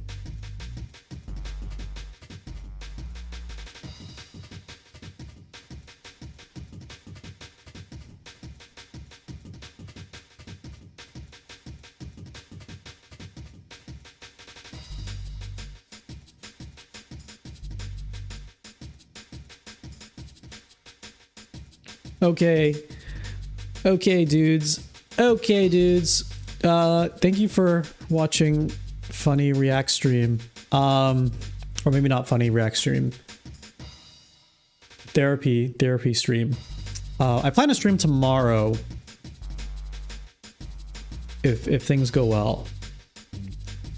I'm gonna find someone to raid. And then I'll see you all tomorrow. And we actually stream longer today. This is a goal for 2023. Stream longer. I think that's something I need to do. Make video. Okay, who's streaming? Thanks for the stream. Thank you. Thank you for watching. That's a PogChamp right there. Yeah, thank you for being my therapist. Always a good time. Is it? Oh, we need to make more reactions. Oh shit, we need to make more reactions. Yeah, also remind me to do more music streams. We were talking about that earlier. It's actually, I think I need to make it a bigger part. It's a lot of fun, and it's just a lot of fun. And we can bat chest all the music gear, and then I can gear pill everybody. Okay.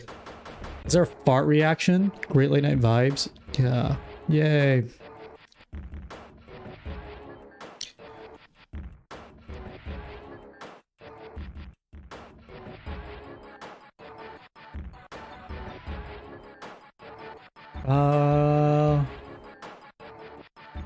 Oh, you know what? Speaking of Bayonetta, me to stream Bayonetta. Let's do that.